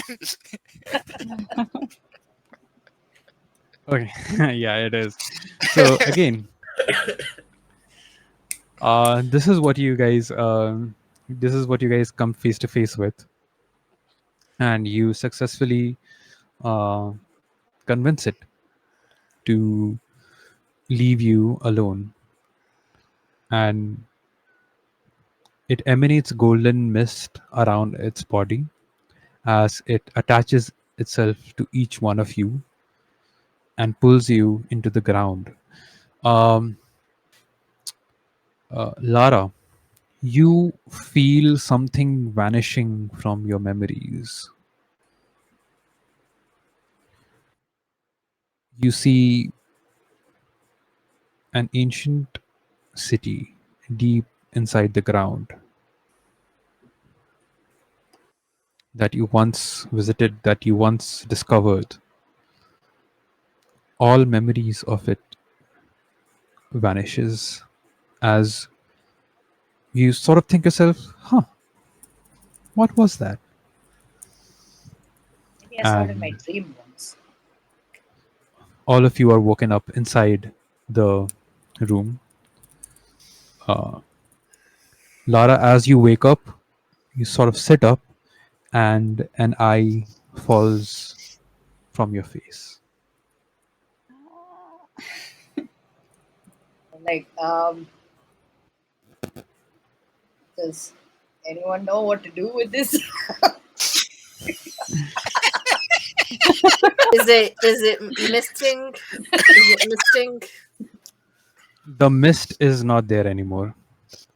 Squish it. It's No, I'm not But it- squishing it. Just get rid of it. Burn it. I wouldn't put that back in your head though. Use the flats. Use the flats. Oh God, no. With that, we cut away to the room where It happened. we see Mira sitting and holding a hospital bed where Mira is sitting and holding the hand of a girl called Shikha, who opens her eyes, and Mira rushes to her. Shikha, baby, are you okay? I was so scared. I was so scared that you were gone. Oh, I'm glad you're back. Doctor, can you please help her? And Shikha turns to her and says, very kindly, uh, I'm sorry, darling, but I'm sorry. I don't know who you are.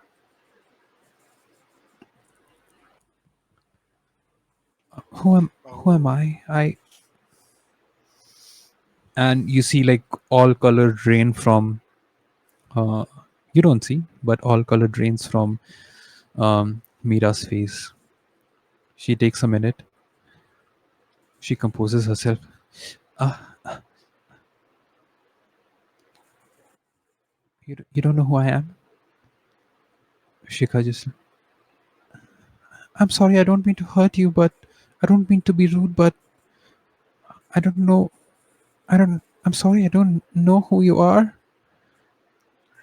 Mira holds her hand again and says,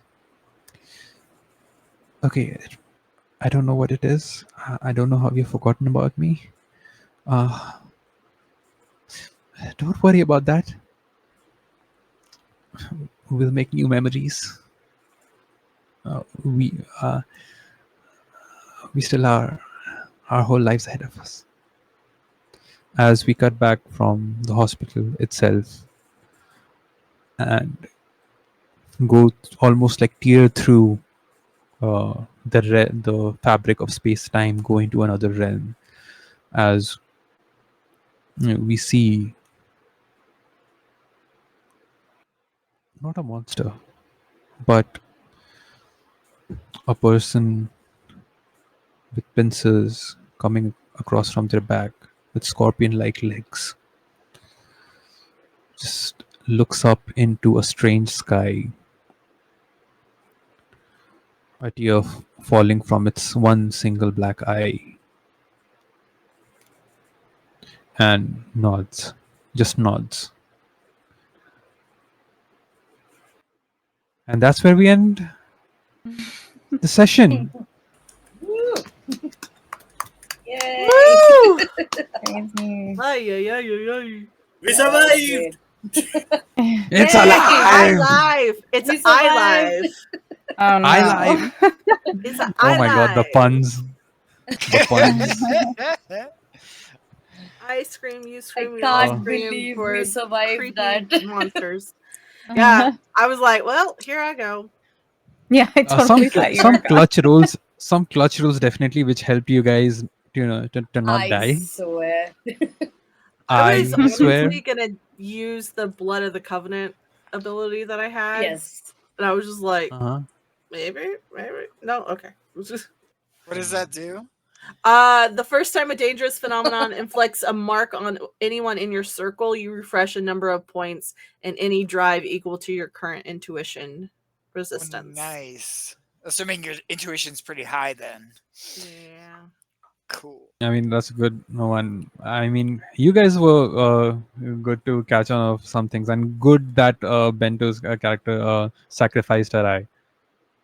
Because it was Yeah. just a meta knowledge. It was going to devour each one of your eyes. It was literally going to take your eyes, and force, and literally it was going to force you to change your mind and force you to give up your eye. And that's where the agency thing Yeah. was going to come in. Gotcha.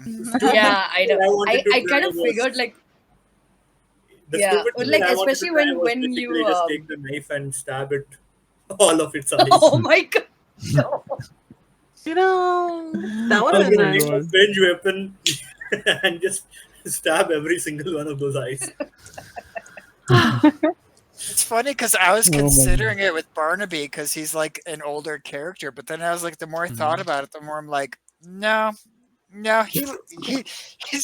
I mean, he probably would if it came down to knowing that it was going to be forced, but he's like, nope, Yeah, nope. I wanted to do something different. Every thing is about killing a monster or saving something. Nothing's about saving a monster literally. Yeah. Yeah, nothing is. Yeah. Causing more problems. Like everybody asks, where's the monster, not how's the monster. So I mean, again, thank you guys so much. Yeah, Shelly, please. What are you saying? Oh no! Thank you. This was awesome. Yes. And I think we broke through the 1250 barrier, or the. We did. We're at Yeah, we did. 1275. Yeah, Hello. we Hi. are at 12. You are all Hi. absolutely Oh my God. fantastic. Hello. That's The a nightmare voice of speaking. the eye monster. Yeah, it's the warlock for the eye monster. The eye monster is my patron. Whatever. I don't know. Too fried brain to talk D&D right now. But anyway, you The are all one-eyed fantastic. monster. Thank you. Oh my God, Aman.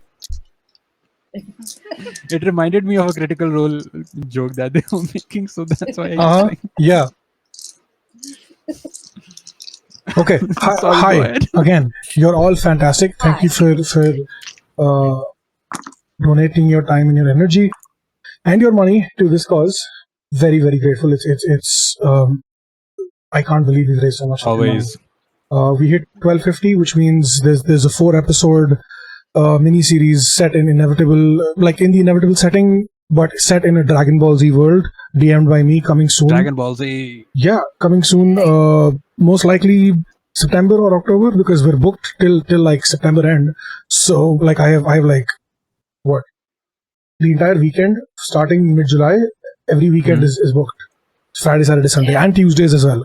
So there's a bunch of shit coming up. Since you're all here, and since I also promised that I would do like official announcements every $100, at least for the beginning stuff, I'm just going to do a quick recap of like a couple of announcements that we have.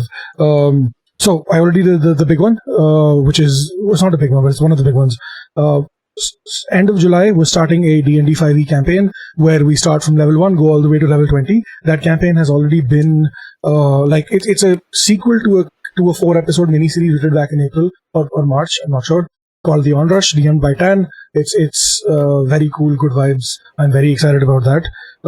Mid-July, we're also doing a 4-episode miniseries for D&D as well, DM'd by Laura, also known as Bard. Casting calls that will open up sometime next week, so that's available. It's going to be Tuesdays in the evenings, IST time. We have a 4-episode Masks miniseries coming up. April, we have a Bludgeon miniseries happening, which is an Indian TTRPG D20 system, but it's an Indian TTRPG, good, cool vibe stuff. August is also India's Independence Day, so I'm doing a lot of India-based stuff in August. There's another big project that is happening that I potentially can talk about, which is Nano is working on a 4-episode mini-series based around India's independence for August, which is going to release Tuesdays in August. No, Thursdays in August. So very excited about that. Casting calls for that will also most likely open up soon. But that's the basic stuff that we have for now. There's another one big announcement I'm going to save till after the end of Game 13. Aman knows what that is. It's a big thing that Aman and I are working on with another person for India stuff, basically. Cool TTRPG stuff happening in the world. But yeah, I'm going to let all of you go because I also have to bounce to the next game. I would say if you want to decompress or vibe or anything else, I would recommend you join the Gaming General channel because we're going to need the Video Ninja room free. They're not going to use this room, but apparently you can't have more than one room active because it fucks with canon. At least that's what I've been told. So yeah, you can't fuck with canon. So yeah, but yeah, I will see you all soon. Thank you so much for this again. I'd love to have all of you back on Pantsless tables whenever you're available and free. We can figure the schedules out. Yeah, baby. And yeah okay, I shall go. And again, and did you say like on the next, if we hit the next stretch goal, Did you talk about that as well? Oh yeah. If you're able to hit. Next stretch goal, $1,500. If we hit $1,500, Aman is going to be DMing a 4-episode Candela miniseries, which is really fantastic. Call of Cthulhu, actually. Oh shit! Yeah, sorry, Call of Cthulhu, set in Ispatpur. So that's really cool. Also, set in I can Ispatpur also announce itself. this now that we're here at $2,000. Ari from Illicit Peanuts is going to create a one-pager RPG called Pantsless something. Holy shit! And yeah, it's a one. Go check them out, by the way. Illicit Peanuts are absolutely fantastic. I'll put the link. So when we were doing stretch goals last night, Ari messaged me and they were like, "Hey, Awesome. I can do this," but they were like, "Don't tell anyone yes till I'm done or till I can do it." And then I think a couple of hours ago, I got the PDF, I got the game as well. Like they have made it. So fuck. So holy shit, dude! A one pager called. Wait, let me look up exactly what it's called. It's literally called Pantsless game. Yeah. So holy shit, right? Anyway, I shall go again. Thank you so much for this. You're all fantastic. I loved every minute of this game. The energy you brought, the experience from all of you on the table, especially Henry, since this was your first AP. I absolutely fucking loved all of the vibes you got. And we would love to have you back on Pantsless Tables, either as a player or as a DM in the future. And yeah, all right, okay, I've rambled on enough. I don't know how to stop these things. So I'm going to just shut up and leave you all to it. And yeah, Steve out. And we're, if you guys want to Oh shit, yeah, wait, closing stuff. You guys didn't do your outros. Do your outros really quick. Where are you from? Where we can find you? All that good shit, yeah. Holy shit. Should I dox myself? I don't know. I probably shouldn't dox myself. Why not? Give me back my eye.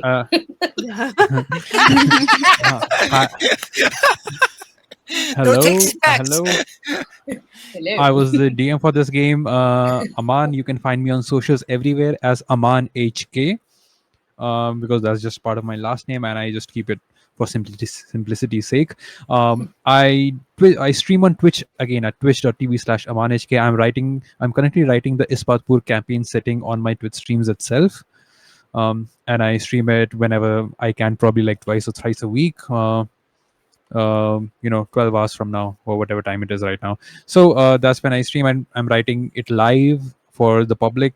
And this adventure is probably going to be part of it. I also am a DM for a Discord server known as the Infinite Tavern, and I run a podcast called the Infinite Tavern Podcast, where we talk to all people from, the Desi diaspora and all Asian and BIPOC people as well, and talking about their experiences in TTRPGs and any systems they're developing, and then just vibing around. So we do that, and I think we can shift to another person right now. I think I'm done. Yeah, hello.